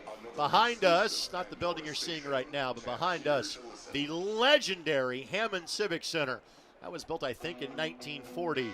This building was built about 80 or so years later. This is the third year of Hammond Central High School. For the first time, it is the home of the America's Crossroads Bowl. There's the old-fashioned Civic Center right behind us. But we are happy to be joined by our guest, the president of the South Shore CVA. It is Dave Uran. Dave, thank you so much. It's been wonderful working with Heather and John and Megan over the course of the various years.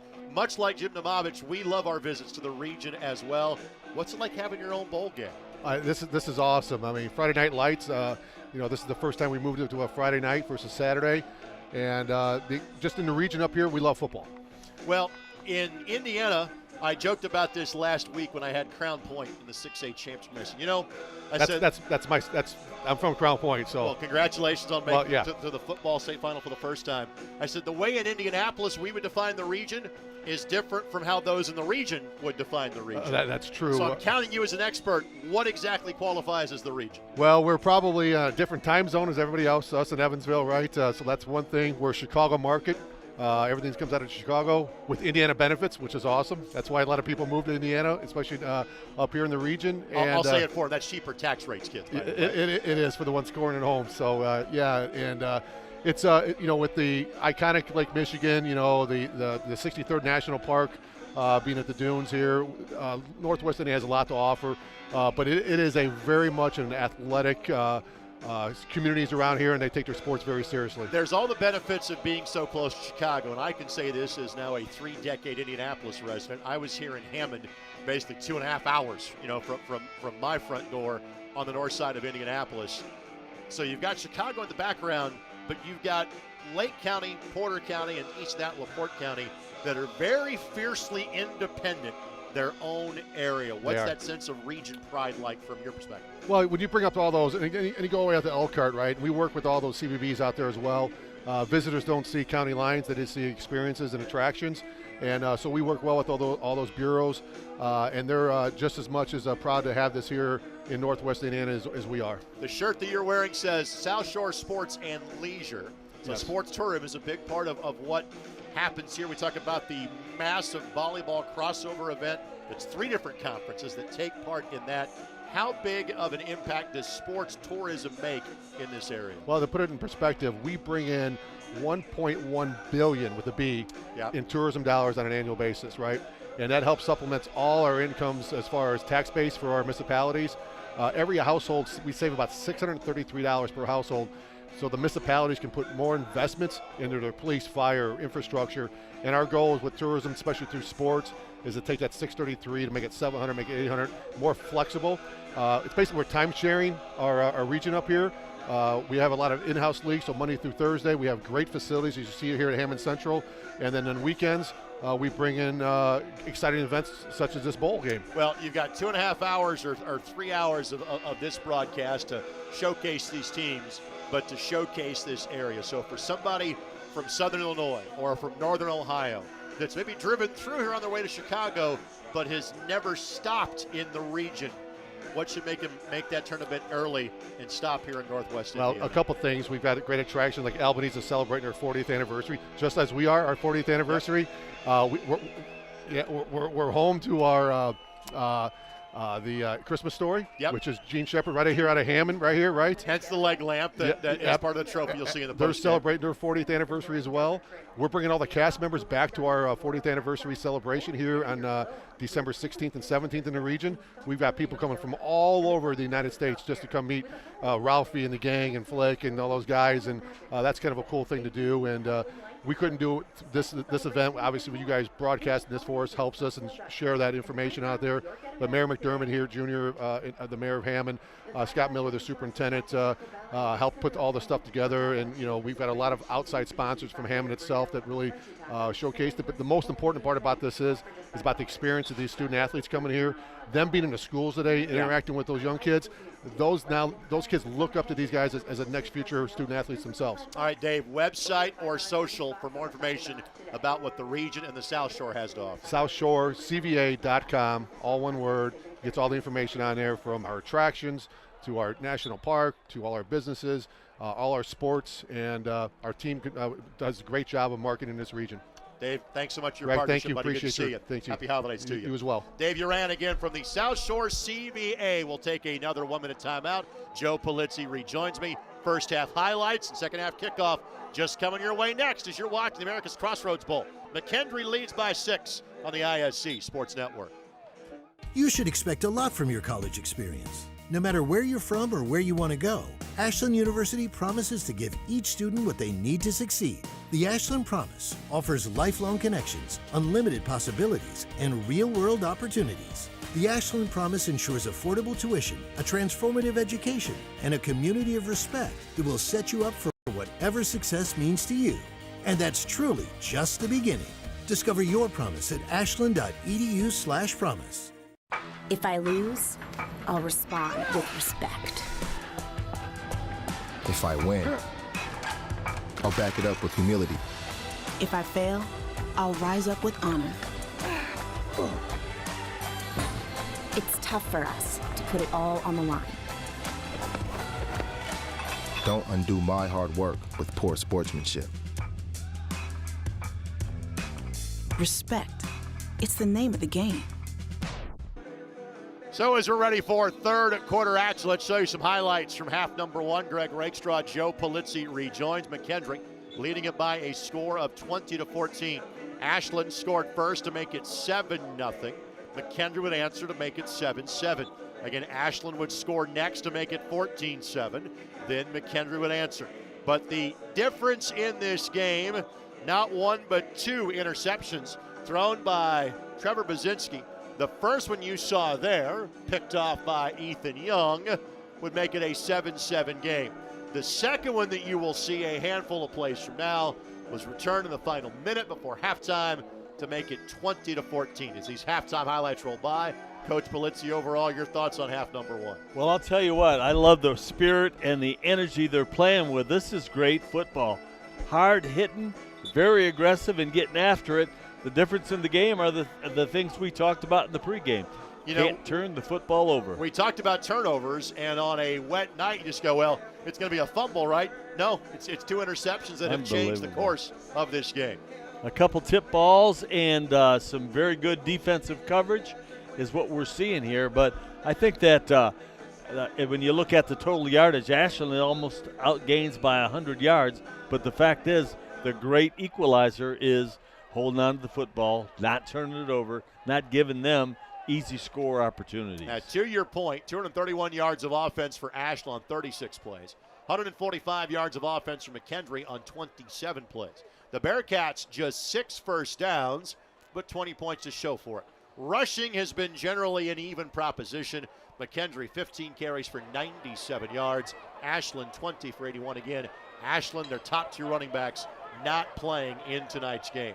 Caleb Fisher for McKendree, 5 of 12, 48 yards, 1 touchdown, sacked once.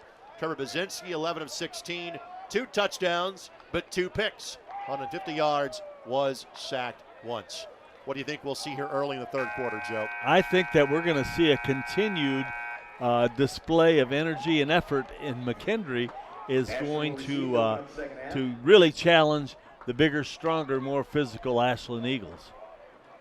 So again, Ashland won the toss and elected to defer. So we'll see McKendree kick the ball away.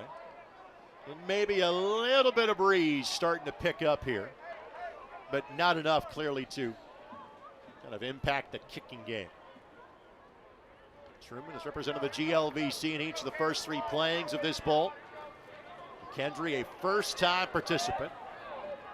Ashland, the 4th different GMAC school to represent that league in this game. Ryan Castle. High kick, short kick, fielded 18-yard line. And on the run back, McKendree keeps him relatively hemmed in. Again, that is DJ Ruffing. So this Ashland drive will start inside of their own 35-yard line. Tackle made by the Bearcats by Chase Thomas on your screen. Well, they're smarting from the way that last drive ended, and I'm sure they're going to make amends at this point. Good quarterback play we've seen from Ashland all day long, outside of the couple turnovers. Ashland trying to make it an 8-game winning streak. They began the season 1-3. Fake the handoff on the RPO, catch Kroom, runs through a tackle, has a first down. Quickly taken down by Nick Bova, but a gain for Kroom of 14 yards. Taking what's offered by the defense, they jump into a cover 3, hit the flat route, break a tackle, and got a nice gainer. Jerron Kelly in for Ashland. On the handoff, that is Patrick Bluebaugh. And he picks up 5 yards. Blue ball in the opening half. Leading ground gainer for Ashland by a large margin. 9 carries for 70 yards. They love that counter play, pull the backside tackle and the fullback, and that's been gold for them. I'm sure they'll have a pass off that here in a bit. McKendree allowed to sub again because Ashland sub. 5 wide for the Eagles on second down.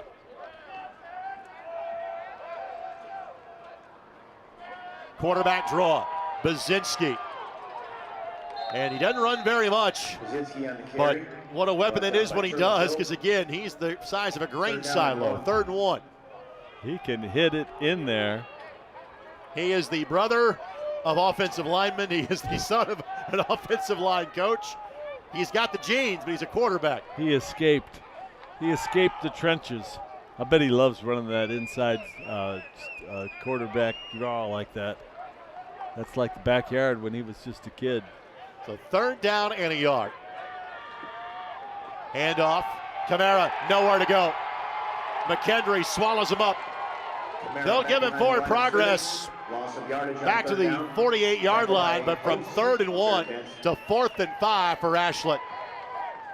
Well, that's that same counter play we were talking about, and McKendree did a super job. They stunted right into the teeth of that play. Minus yards. Sam Ampanza makes the tackle. Now, Ashland is known to quick kick out of this formation. Don't be surprised if this is a punt. That has been kind of a staple of Ashland football, is have the quarterback punt the football away. Yes, sir. Yes, sir. Rakestraw was on that one. And this one into the end zone. So that is a 52-yard kick, a 32-yard net. 52 yards on that punt. Because if you look at the 2 deep, Bazinski's also their leading punter. But Jaden Cook will also kick at times as well. And in talking with Coach Geiser, said it's really just a numbers game. If we see the defense drop a man back, we're going for it. We're 11 on 10. Right. If they don't, we're kicking away and playing the field position trade. So with that, McKendree takes over with the lead at the 20-yard line.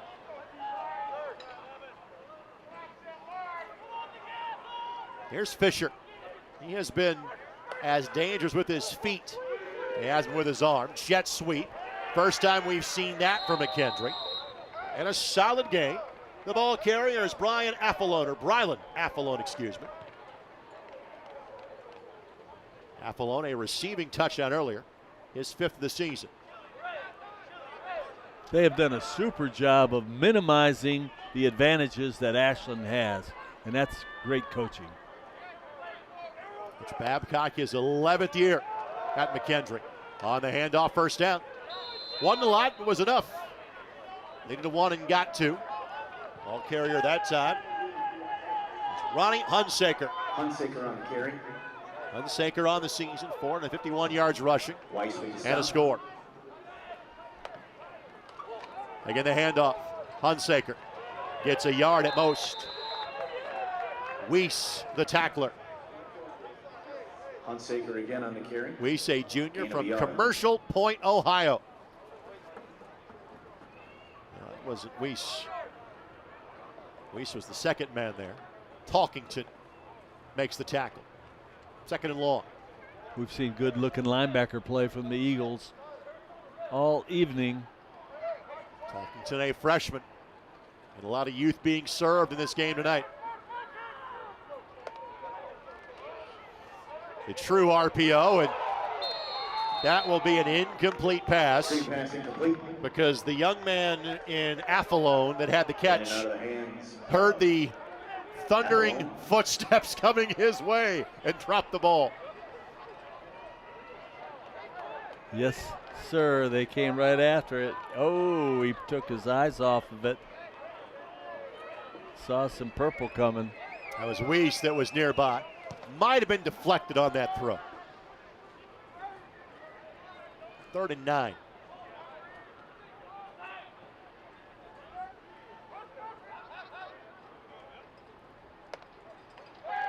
Four-man rush. Fisher slings it Intercepted, picked off. Tia's got it. And runs with a couple of tackles. It really turns into a punt at about the 29-yard line.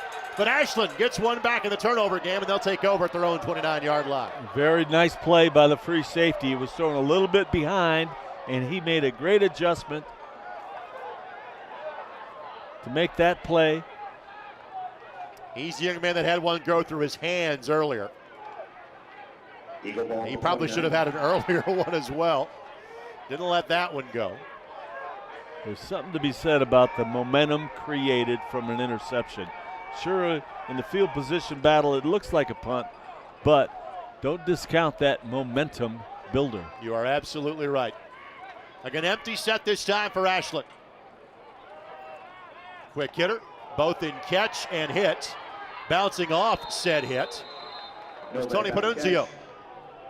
He'll pick up 5. Gain of 4. Panunzio in the first half. Did have an earlier catch as well. And Baczynski had 11 completions in half number 1. Call it 2nd and 6. And every time that Ashland has subbed, McKendree has offered to slow down the game.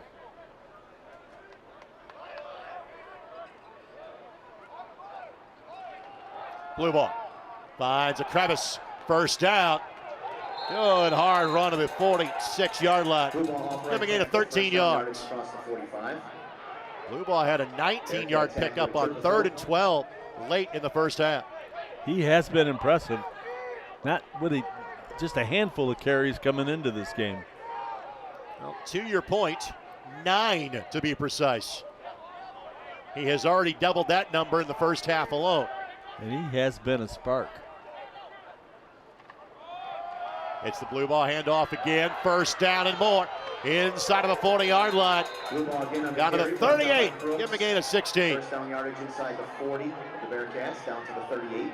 And the speed advantage belongs to McKendree, but the physicality belongs to the Ashland Eagles. You know, and I think that was pretty much the sermon at halftime from Ashland. We are letting them stay in the game with us through our mistakes. And I think they came out with an intent to assert their dominance. See blue ball wearing the number 6 on his helmet. That is the number he normally wears. Donning the number 0 in tonight's game. Play clock at 5. Blitz coming. Pass. Rifles off the hands. And that was Davis. Davis's defense. Baczynski is throwing a heater from 30 yards away at him. And a risky heater. That free safety was licking his chops. But I do like the composure and the knowledge, the instincts of this quarterback. The 2nd and 10. Blue ball. Good open field tackle. Gain of 3, Nick Bova. Freshman from St. Louis. Gain of 3. 3rd and 7. And these GLVC teams, a lot of them recruit the same area. They're all recruiting St. Louis. They're all recruiting the Chicago area. We'll see players in those burgs all across the conference rosters. Handed off the blue ball in the backfield and knocked out. Penetration there by Tyus Jackson. Brings up 4th down. Jackson, a redshirt freshman from Bloomington, Illinois. Yeah, all that compared to the fact that Ashland's roster is 99% from the state of Ohio. Very impressive. I'm going to let you share a stat about that in a matter of moments. 4th down and 9. Again, potentially you could kick it away here. Potentially in the plus 40, you're just going to go for it. Let's see. It is a kick. And this one, again, will go to the end zone for a touchback. So on the field position trade, it's just plus 17. So you were great about having this stat at your fingertips earlier. How many college football teams are there in the state of Ohio? In the state of Ohio, there are 42 different colleges and universities that play football. That's Division I, Division II, Division III NAIA. It is. How many of them give her scholarships? It's right down the middle. 21 are scholarship and 21 are Division III. But the fact is, Ashland could load their roster with all Ohio kids when they are faced with that kind of competition. Football is rather important in that state. I would say so. Little toss play right side. Solid gain for Clark. Clark sprints for the first down marker. Let's see if he got it. You know, he may be the most impressive athlete on the field. Clark, with given more opportunity, I think he's going to do something special before it's all over. They do give him 10, and he is a redshirt freshman from Peoria. All right. The home of Richard Pryor.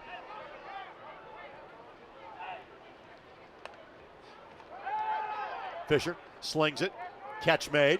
Really had two receivers in the same spot. That was kind of a dangerous route combination. Sprica, the tight end, makes the grab. It's second down, and now McKendree going to try to go with some tempo here. Sprica's another guy I think is going to factor in before it's over. Does Ashland want a timeout here? Or is this an official's timeout? It's an official's timeout. What are we doing? Is it still misting out there? Believe it is, but maybe it's dropped in intensity.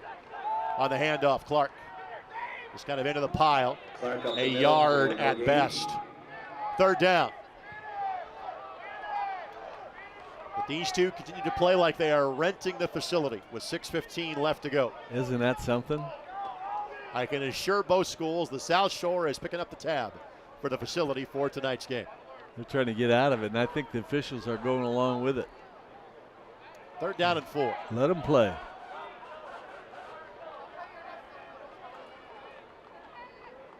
Trips to the near side. Man-to-man coverage on the bottom side. Fisher on the slant. Catch made. First down. That's Sprica. So 2 catches on the drive. Second first down of the drive for McKendree. And now it's first and 10 at the 42-yard line. Nice twist with their offense and their offensive formations. Putting Sprica out as a wideout, letting him run some 3-step drop game. That's a nice mismatch. McKendree team played Tiffin, West Florida, and Minnesota State Moorhead as part of their non-conference docket. Off the edge, blitz coming. Fisher didn't see it. To his credit, fought through it, but it is still a sack. He will lose a yard on the play. Michael Shimmick gets his second sack of the game. Yeah, he didn't have time to hitch up like he's doing here.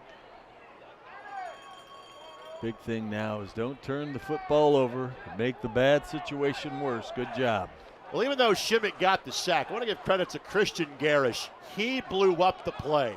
The defensive tackle got back there, and he is a hometown kid. He is from Ashland, Ohio. Is that right?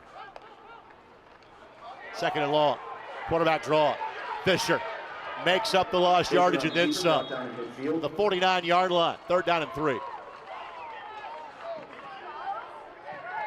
Now this McKendree team might be knocking on the door of Truman and UIndy next year. Very impressive, especially when you mention their youth. They play hard. They're well coached. You can't ask for a team to be more aggressive, and I do like their schemes. Third down and 3. And they got a back that is a knockout. And beat UIndy for the first time earlier this year.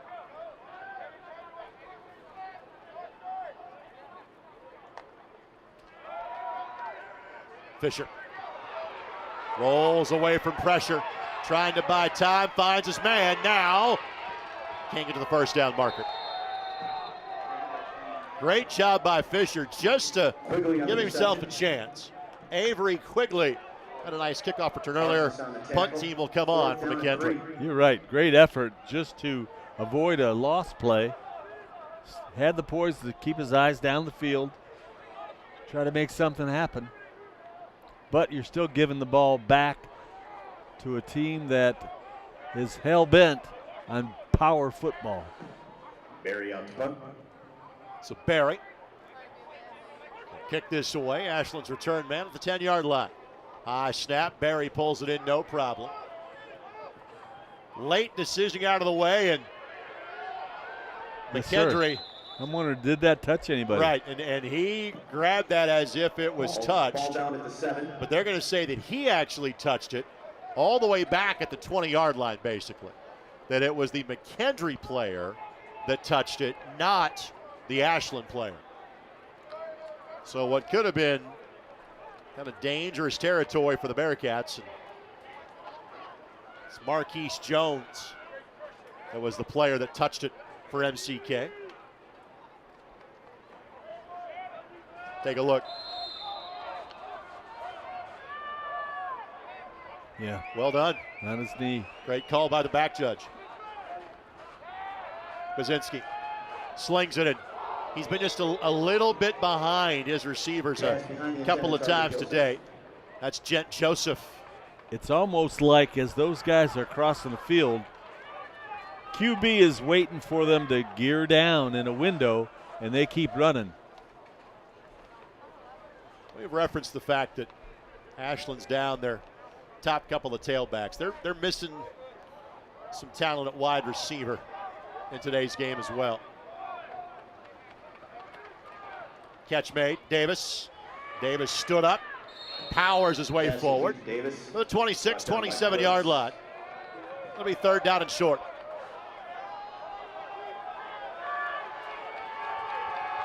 Third and 2.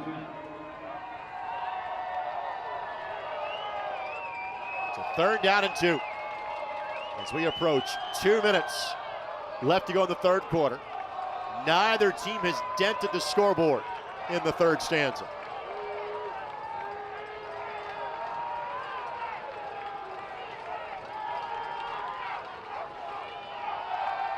Baczynski fires, catch made. Joseph, first down and then some. Joseph already has a touchdown in the neighborhood of 60 yards in this game. First down catch. And that one just found the right seam out to the 38-yard line. That's a gain of 35. McKendree dropped down into a cover 3, which is just exactly what the Ashland quarterback was looking for. Hit him in stride. Big gainer. Joseph, 4 catches, 121 yards so far in this game. Joseph came in with 34 catches in the season. Hand off to Blue Ball, and he's found some room to run. Not that time. Loss of 4 on the play. And while there's been big plays in the Ashland run game, there's been some negative plays there as well. There sure has, and it's because of the quickness of McKendree's defense. Jamarcus Gary shot the gap and made the play. They've got some linebackers that can run and hit. Very impressive. Baczynski, long ball. Chrome couldn't hang on to it. Chrome already a touchdown pass tonight. Joseph has a catch. Chrome has a touchdown grab as well. Third and 14.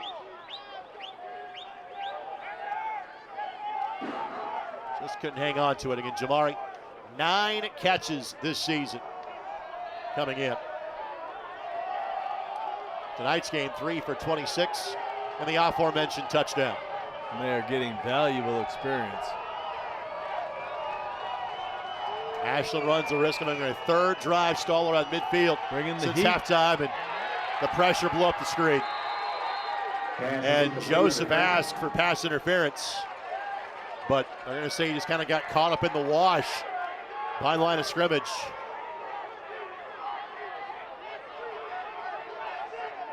And again, a little smack talk back and forth between Joseph and Drew Crooks, one of the rare seniors on this McKendree squad. Let's see if it's another quick kick coming here for the Eagles. Yeah, don't let that record fool you. McKendree can play some football. They have got speed and quickness on that defense. Play clock's at 0. And if you're Ashland, you don't want to burn a timeout on 4th and 14. You just take the delay, back him up 5 yards. Delay of game.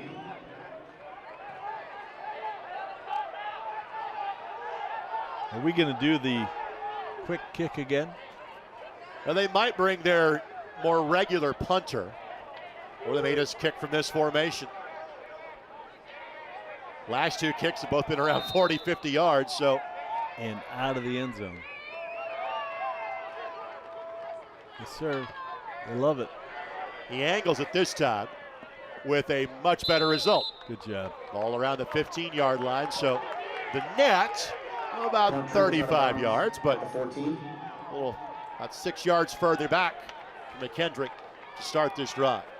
So your dad's a line coach, your brother's a lineman, and this guy comes along and he's a QB and a punter. How does that happen? Well, Andy Reid once won the punt, pass, and kick competition. No way. We've seen that, so. And if you haven't seen that, I'll show you the footage on the way home. I want to see it. All right. I want to see it.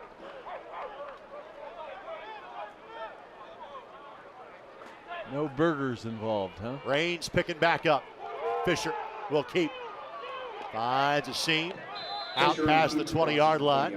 Let's see if McKendree elects to run one more play or simply switch ends, take us to the fourth quarter with a 6-point lead. And it looks like the answer will be the latter. Well, no score in the third quarter. With the head coach of Mike and as McKendree team and Mike Babcock should be all smiles about his team's effort tonight. They'll take a 6-point lead to the fourth quarter and trying to make it 4 for 4 in GLVC wins the America's Crossroads Bowl. Fourth quarter comes your way next on the ISC Sports Network.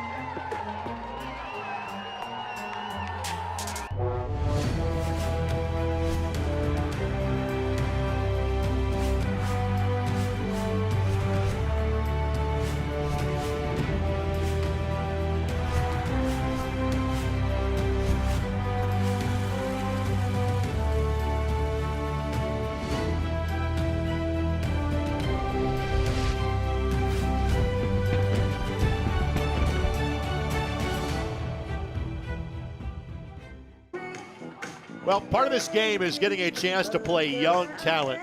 That's the case for Patrick Blue. Each carry, he gets more comfortable, he sees the field better, and he's making better cuts. Second down coming up for McKendree as we start quarter number 4. We'll get you his updated stats after 3 quarters in a matter of moments. Again, quarterback keep. Fisher, great read, first down.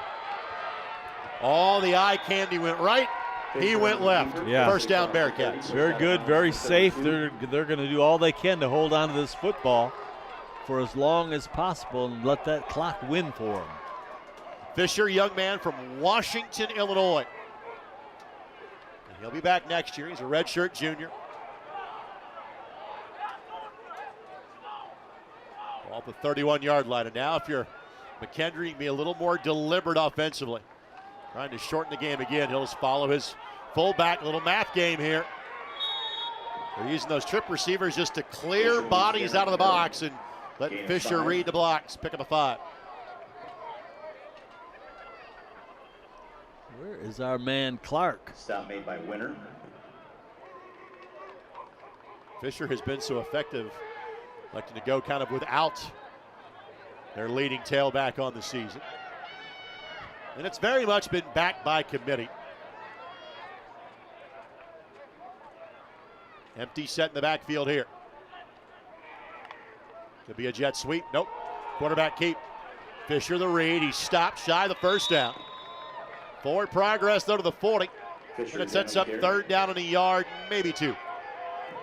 Third and 1. And you asked for Mr. Clark. Here he comes. Okay. He is an important part of this. And right now, they're just trying to matriculate it.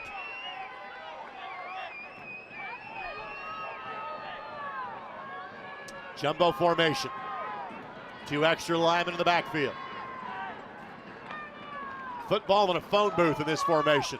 And Clark, enough, I think. Yep. Needed to cross the 41 and did that. Change move. Gain of 2, first down. Nice hit, spin, and great effort.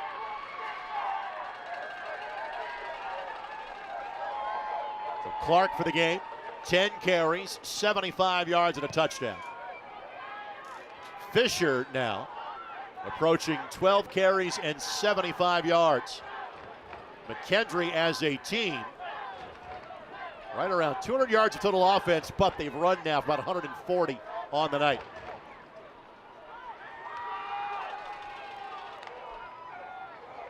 On the draw, Clark.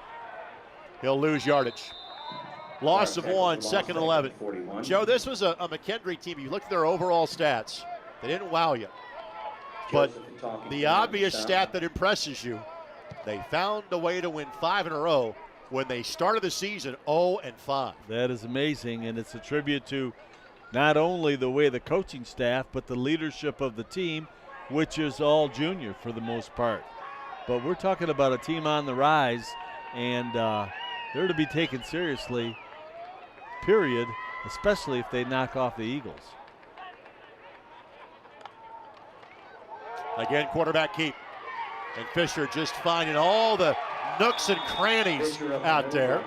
He picks up 9, and it's going to be, call it 3rd down and 3. He found the nooks and crannies and a free safety on that one.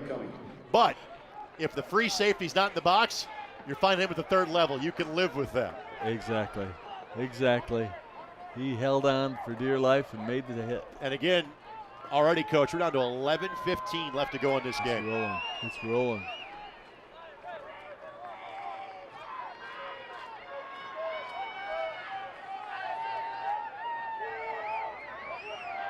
Sprike and the man in motion. Blitz coming. Fisher steps up, finds a man. Sprike, first down and then some. Cuts back, 24-yard line, and frankly, if Fisher had run it, he had the first down too, but looked up, found his tight end, and picks up 27 yards for the effort. That's a big play. That young man, number 8, was just waiting for an opportunity to make a difference in this game. And not only was that a solid recognition, but great job by Fisher. He knew exactly where he was. He was at the line of scrimmage, kind of a jump pass to stop his momentum. Would be called for an illegal forward pass. Yeah, very nice. Very, very nice. Chance for a 2-score lead for the first time for either side tonight. And Fisher again will tote the rock. And this drive already has taken up nearly 6 minutes off the clock. It began with less than a minute to go in the 3rd quarter for McKendree. And he's another one now. Doesn't he look faster now than he did in the first quarter? I don't know if it's the footing or just his energy level, but he sure is getting into this, and it's making a big difference.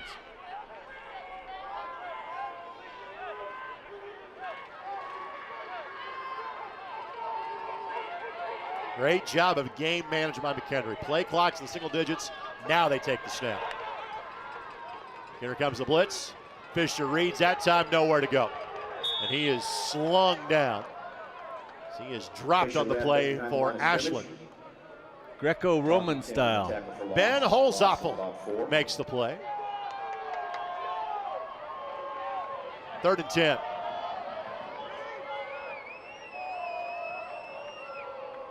He at the fringe of field goal range. Castle made from 45. He missed from 40 earlier. This drive has taken half the time off the clock here in quarter number 4. Exactly the way they needed it.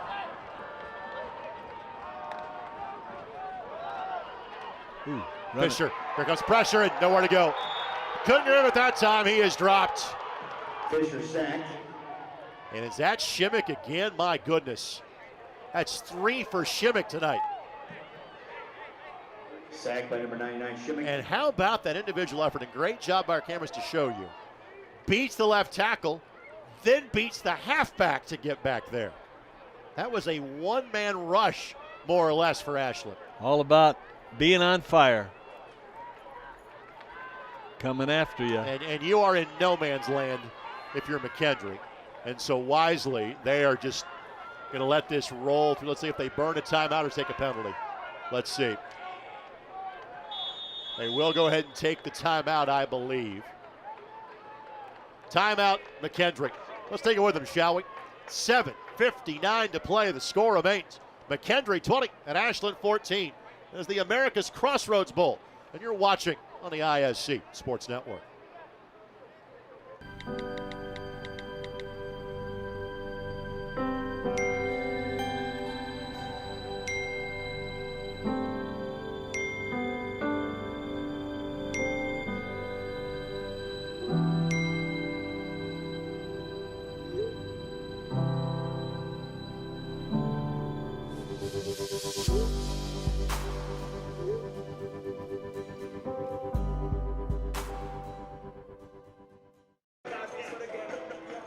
Back to Hammond, Indiana. Greg Rakestraw, Joe Polizzi with you. McKendree will punt the football away.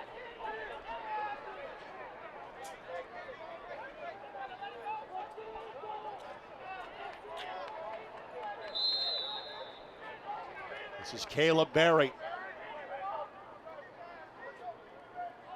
Trying to coffin corner it. Ashland, outstanding punt block unit. Nearly got there. And frankly, Barry's going to be mad he didn't get that ball to check up. But you know what?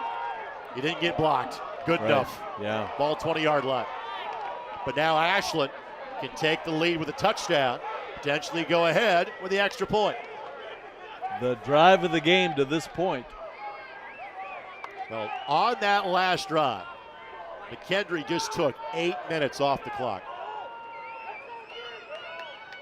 Drive again at their own 15-yard line. Didn't get points out of it, but certainly shortened the game. Well, they have proven they are best when they're bringing people. These linebackers make a difference. Baczynski rolls, slings it, catch made. Joseph tripped up 36-yard line, first down Ashland. Joseph is having a night. His 5th catch of the evening. We got a player down from McKendree, so that'll slow things up. And it's Brandon Wilson Jr. that is the player that is down. That catch by Joseph, good for 16 yards.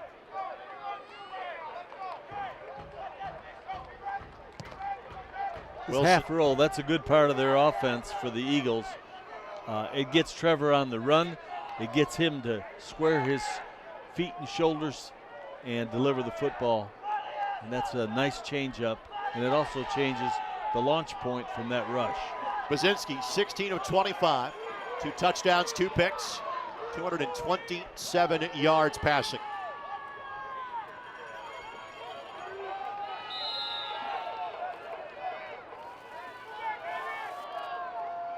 Toss play left side, blue ball. And even the... Did you see the way they closed? Yeah, even the overload, the extra bodies didn't matter. McKendree was swarming. So by the way, you'll see a timeout. We'll go back on the screen for McKendree momentarily. And I noticed that on the punt. They moved him back 5 yards. McKendree took the penalty and was not charged with a timeout. So both teams will have 3 timeouts remaining. Just from a rules of order standpoint. 2nd and 10. Fake the jet sweep. Now in the flat. Catch made. Breaking through a tackle. Looked like it was going to be a loss of 2 instead. Panunzio picks up 5. Pure effort. That was a nice hit. Head dropped and he was unable to bring him down. And I'm having fun watching 10. This linebacker, McKendree linebacker, number 10. Logan Turbeville. Logan is a player. 3rd down and 5. So 3rd down and 5.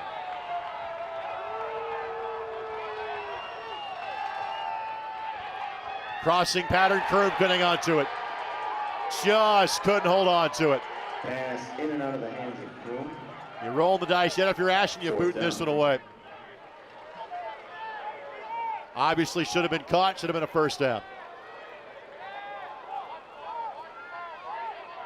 Yeah. Ashland has booted the ball away 3 times already in this half. It looks like number 4 is about to happen.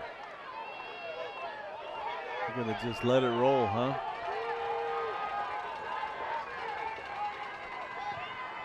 He cranked it. And again, no player back deep. And this will be down to the 20-yard line. So a kick of 39 yards. And now it is, much like the last drive, it is 4-minute drill time for McKendree. McKendree lost at Southwest Baptist 24-17 on October the 7th. They were 0-5. Went to Upper Iowa and won in overtime. Then beat Missouri S&T by 3. Then won at Quincy by 7. Then won at U-Indy, a game they won 21-16. They led 21-3 at halftime of that game. And then kind of the one, a little bit of breathing room they had, beat William Jewell 35-14 to end the regular season. Toss play left side, and there was a meeting at the tailback. Devin Prude up to make the play. Read it well. Prude with the tackle. Devin Prude on the season, 25 tackles. Young man from Akron. Yeah, that felt Loss good. of 6 yards. Tight end couldn't get to him in time. It's the first time that McKendree's really kind of been behind the chains here in this quarter. Absolutely, and it's a key at this point in the game. Again, quarterback draw. And Fisher got what he could. At this point, I think your main goal for McKendree is keep the clock rolling. When you kick the ball away, you're facing 3rd down and 13. Exactly, and it's a big, huge 3 and out if Ashland is able to pull it off.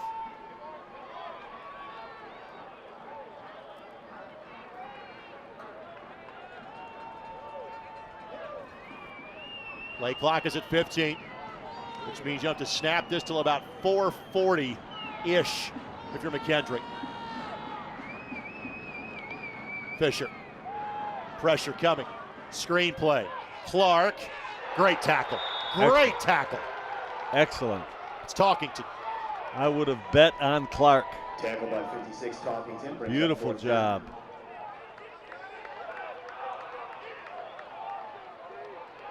Just a gain of 2, very safe pass there, one you're going to be sure to complete. And you're giving your guy a chance to make something happen. And now if you're McKendree, you don't have to punt this ball away until there are less than 4 minutes to go in this game.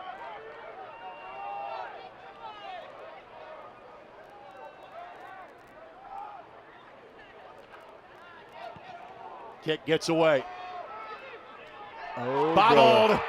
But I think Ashland's got it. And frankly, you're almost surprised this hasn't happened yet on special teams. Ashland has the ball. Under the circumstances, and he was sweating it. Yep. All right. Finally now separating the players. Rally the troops. That's Weiss. And again, it's a wet evening. Down immediately to try to make the play was Vince Kafaza for McKendree. So Ashland has the ball at the 43-yard line. I want to thank our entire ISC Sports Network crew. Jordan Shue, Dennis Glover. Everybody else involved with the broadcast tonight. Our cam ops are tremendous, working in not exactly great conditions. Handoff, blue ball. That young man did not skip leg day. This kept him churning. 2nd and 4. It's been very impressive. Well, the tailbacks in front of him that elected not to play tonight or are not playing due to injuries, whatever the case may be, both are seniors. So blue ball is doing his part to make sure he's carving out some playing time for next year. Yeah, he's made a name for himself going into spring football, that's for sure. Baczynski fires, and I think that was just, hey, let me find an escape hatch on this one. Nobody open. 3rd down.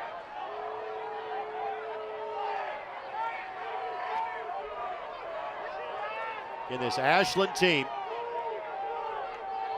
had scored at least 17 points in every game. And their winning streak started with Ohio Dominican on September the 30th, who scored at least 20 points in every game. They're sitting on 14 and have been since about the midway point of quarter number 2. And this better be your best call of the game. Blitz coming. Bazinski fires. First down, Joseph. Well, he has been the shell answer man tonight for Ashland. His 6th catch of the game. That'll move the chains to the 46-yard line. To get heat, McKendree's given up that weak flat, and Ashland jumped on it. And even though we have acknowledged how quickly this game has moved, it is still stunning to look up and see there are less than 3 minutes to play in the game. It's just melting away. Here's the circle. Catch made. Receiver takes a wallop in Panunzio. He'll get credit for 7 yards. Good job, QB, not being greedy. He had a circle pattern on the backside, post and flat and go, and he was tempted to take a shot at the deep one, but took the surefire underneath route. For Jamarcus Gary, that is his 9th tackle of the game. Fake the handoff. Bazinski looking for the home run ball. He's got a man open. Got it. Touchdown. Ashland has tied the game. Touchdown. Davis on the ground. Gave up the big one. Kind of paused and then was outrun. Bazinski, his 3rd touchdown toss of the night. 26th of the season. Davis the grab. And a made extra point puts Ashland in front for the first time since the 2nd quarter.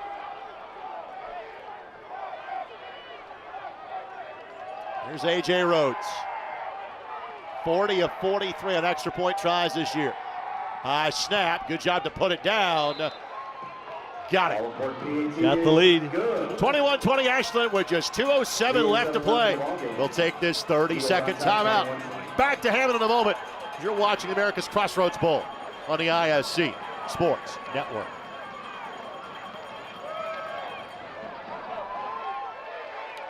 Any season is worth the trip to the South Shore of Lake Michigan. Discover the snowy landscapes of the Indiana Dunes, enjoy an afternoon of ice skating in a quaint downtown, followed by an epic holiday lights display like the Forest of Lights at Fair Oaks Farms. Try your luck at one of our casinos or sip on a seasonal drink at a local brewery, winery, or distillery. Just a short drive from Chicago, the South Shore offers fun for all ages. Plan your winter getaway at alongthesouthshore.com. Well, McKendree has played from in front for a large chunk of the second half. They haven't had the success in the passing game they have in the running game. They do have all 3 timeouts remaining. If you're McKendree, how do you have to move the football here, knowing a field goal can win it, but you got to move it down the field now trailing by a point? So far this half, their best offense has been QB taking it and going, and I would not alter that at this point. Caleb Fisher is going to be the key in this last drive, and it's going to determine Crossroads Bowl champion. Let's see how Rhodes handles the kickoff here. There have been good returns going in both directions in tonight's game. Go with the pooch kick. You blast this for the end zone. The answer is you top it.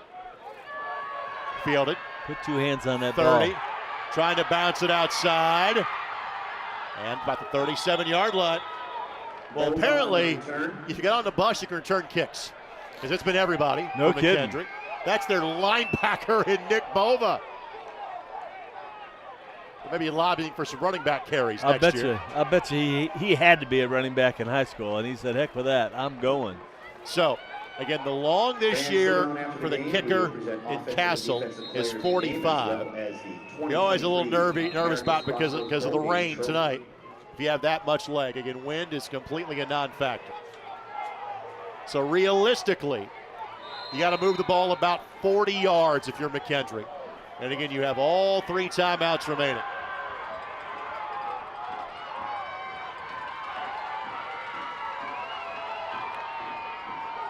Fisher looks, fires, catch made. Good job to hang on to that by Tim Middleton II. Middleton on the reception. And it was well covered. Down right at the 45-yard He just line. didn't Second play down the and ball 1. very well, didn't break on it very well, but he was in the right spot. Pickup of 9, second and the yard. Hand off, and didn't get it. No, didn't get it. Now, line judge mistakenly waved his arms, but good job by the official timer to not blow the whistle. But now it is stopped. It should wind as they get set, and now it will wind. So clock is rolling now, and they'll stop it again. I think the field judge was over having a conversation with the Ashland head coach about why the clock was stopped. In other words, there's almost this natural instinct to stop the clock against a first down. It was not. And now the field judge has to get back into position. So a minute 25 is what is on the clock now. And you would think this would wind on the ready for play. See if they're going to add some more time here and then restart. Yes, they are. 131. I think 135.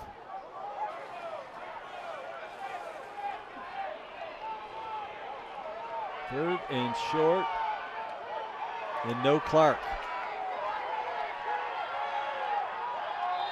So now the clock rolls. Oh, brother. Fisher. And Fisher lost the ball again. Ball is still out. It's game time. Ball is loose on the turf. Who has it? Clock is stopped. Determine who has the ball. That ball did not get back to the quarterback properly. Ashland's got it. Ashland's got the ball. It's Talkington. Jack Talkington. What a game. First half was 2 turnovers by Ashland. This half, 2 turnovers by McKendree. And how about Shimmick getting back there again? Absolutely. Now, McKendree has all 3 timeouts. You still have to get 1 first down if you're Ashland to salt this away. Oh, to kill that drive on a bad snap. Brother. Excruciating.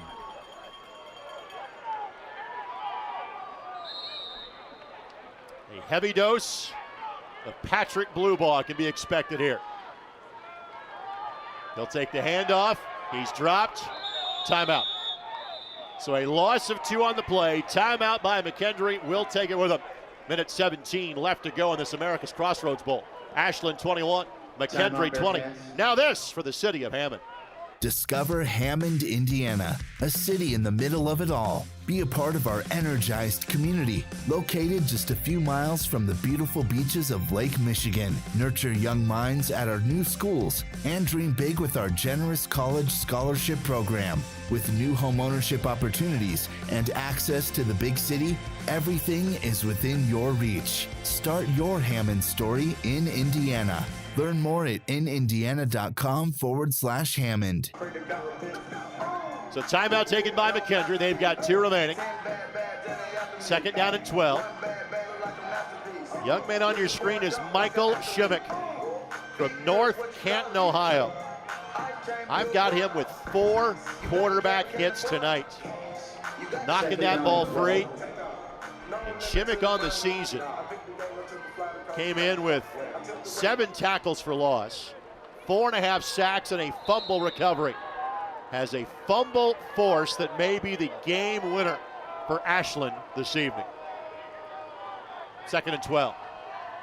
Handoff Bluebaugh. Bluebaugh wisely kind of dropped to the ground before he went out of bounds. Makes McKendree burn that timeout. Will now take our final timeout. Third and 11. Minute 12 to play. Ashland 21. McKendree 20. Now this for the South Shore Convention and Visitors Association. Any season is worth the trip to the South Shore of Lake Michigan. Discover the snowy landscapes of the Indiana Dunes, enjoy an afternoon of ice skating in a quaint downtown, followed by an epic holiday lights display like the Forest of Lights at Fair Oaks Farms. Try your luck at one of our casinos or sip on a seasonal drink at a local brewery, winery, or distillery. Just a short drive from Chicago, the South Shore offers fun for all ages. Plan your winter getaway at alongthesouthshore.com.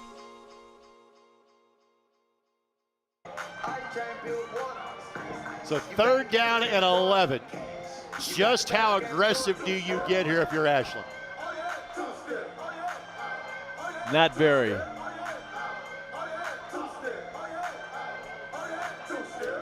And if they run the ball, if you're McKendree, you got to burn that final timeout. And if you're Ashland, you would punt the ball away and make McKendree had to move the ball probably 60, 70 yards for a field goal with not a timeout remaining as the rain continues here in Hammond. 3rd down and 11 coming up for the Eagles. 2 wide receivers this time through for Ashland, but I'll be stunned if they touch it. They don't. Hand off blue ball.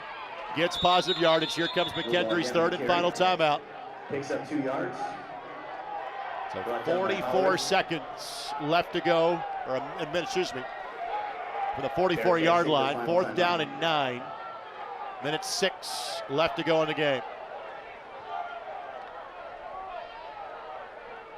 They're going to put a little more time back on the clock. They put it to 109, looks like.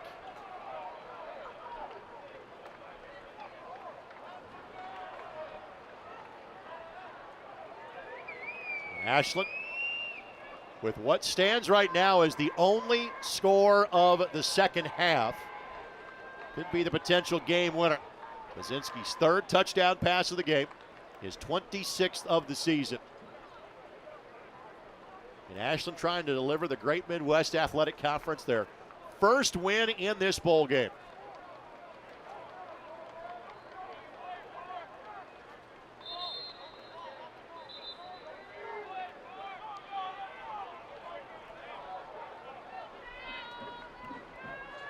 It has been all of the punting being done out of the quick kick formation.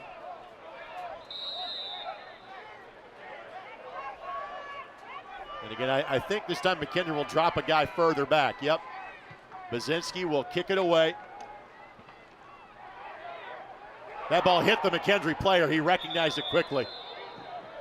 Punt covered at the 17. That was Andrew Sherry who was back and quickly recognized the ball had caromed off of him. So McKendree has it with 60 seconds left to go. Ball at the 17-yard line, and again, realistically probably needs 60 yards to get into field goal range. And the rain has picked up. Yes, it has. Go to your bag of tricks and we'll see what they come up with. Obviously, any turnover here, game's over. Well, for the 2nd consecutive year, the America's Crossroads Bowl has been a high drama affair. To the bitter end, love it. Blitz coming. Fisher in the flat, catch made and stepping out of bounds. Pass is complete, receiver goes out of bounds. That's Affalone. He'll get forward progress to only about the 19-yard line. So a minimal gain. Really got 1. That's not going to cut it. 2nd and long. And McKendree's kind of able to dictate things with their running game for most of this half, but can't do that now. 4-man rush. Fisher facing pressure. Got rid of the football. Got popped in the backfield. Fisher's pass is incomplete. 3rd down.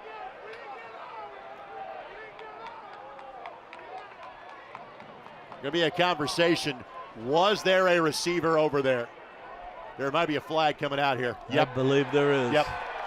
There was no McKendree receiver in the area. It's going to be a grounding call.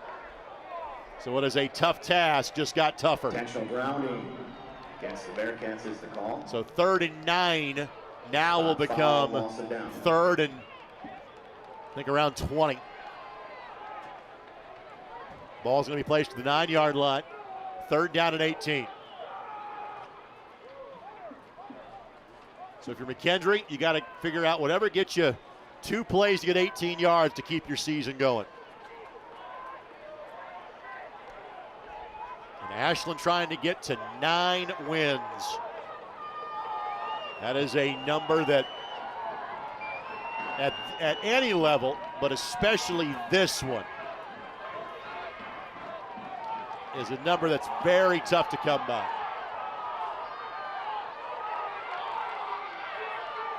You know it. And Ashland has not made mistakes in their secondary, and that's what it's going to take. There's got to be some kind of breakdown, but they have been so solid. In the end zone, Fisher. That's it. Safety. Did not get out. Safety. 23-20. And Ashland will get the ball back.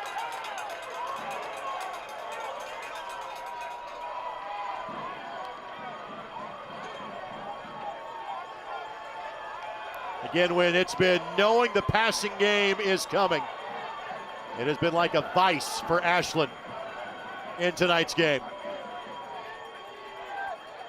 Yeah, that's not really the strong suit that Caleb Fisher possesses. He's made some great plays, and it's been pretty much mistake-free football for the most part until this last part of the fourth quarter. Now, obviously, you can try the onside kick here, correct? At the 20-yard line, it's a free kick, but you could try to get it back. You have no timeouts, no reason to kick it away at this point. You have no, it's true. You can do it, but I'm not sure I've ever seen it at this point.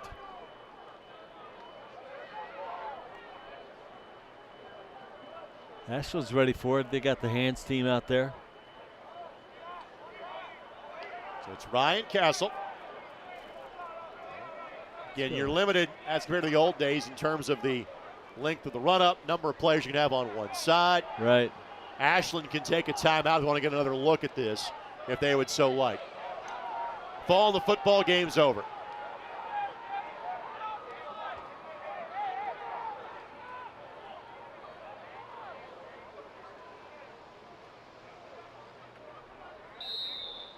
On the ready for play.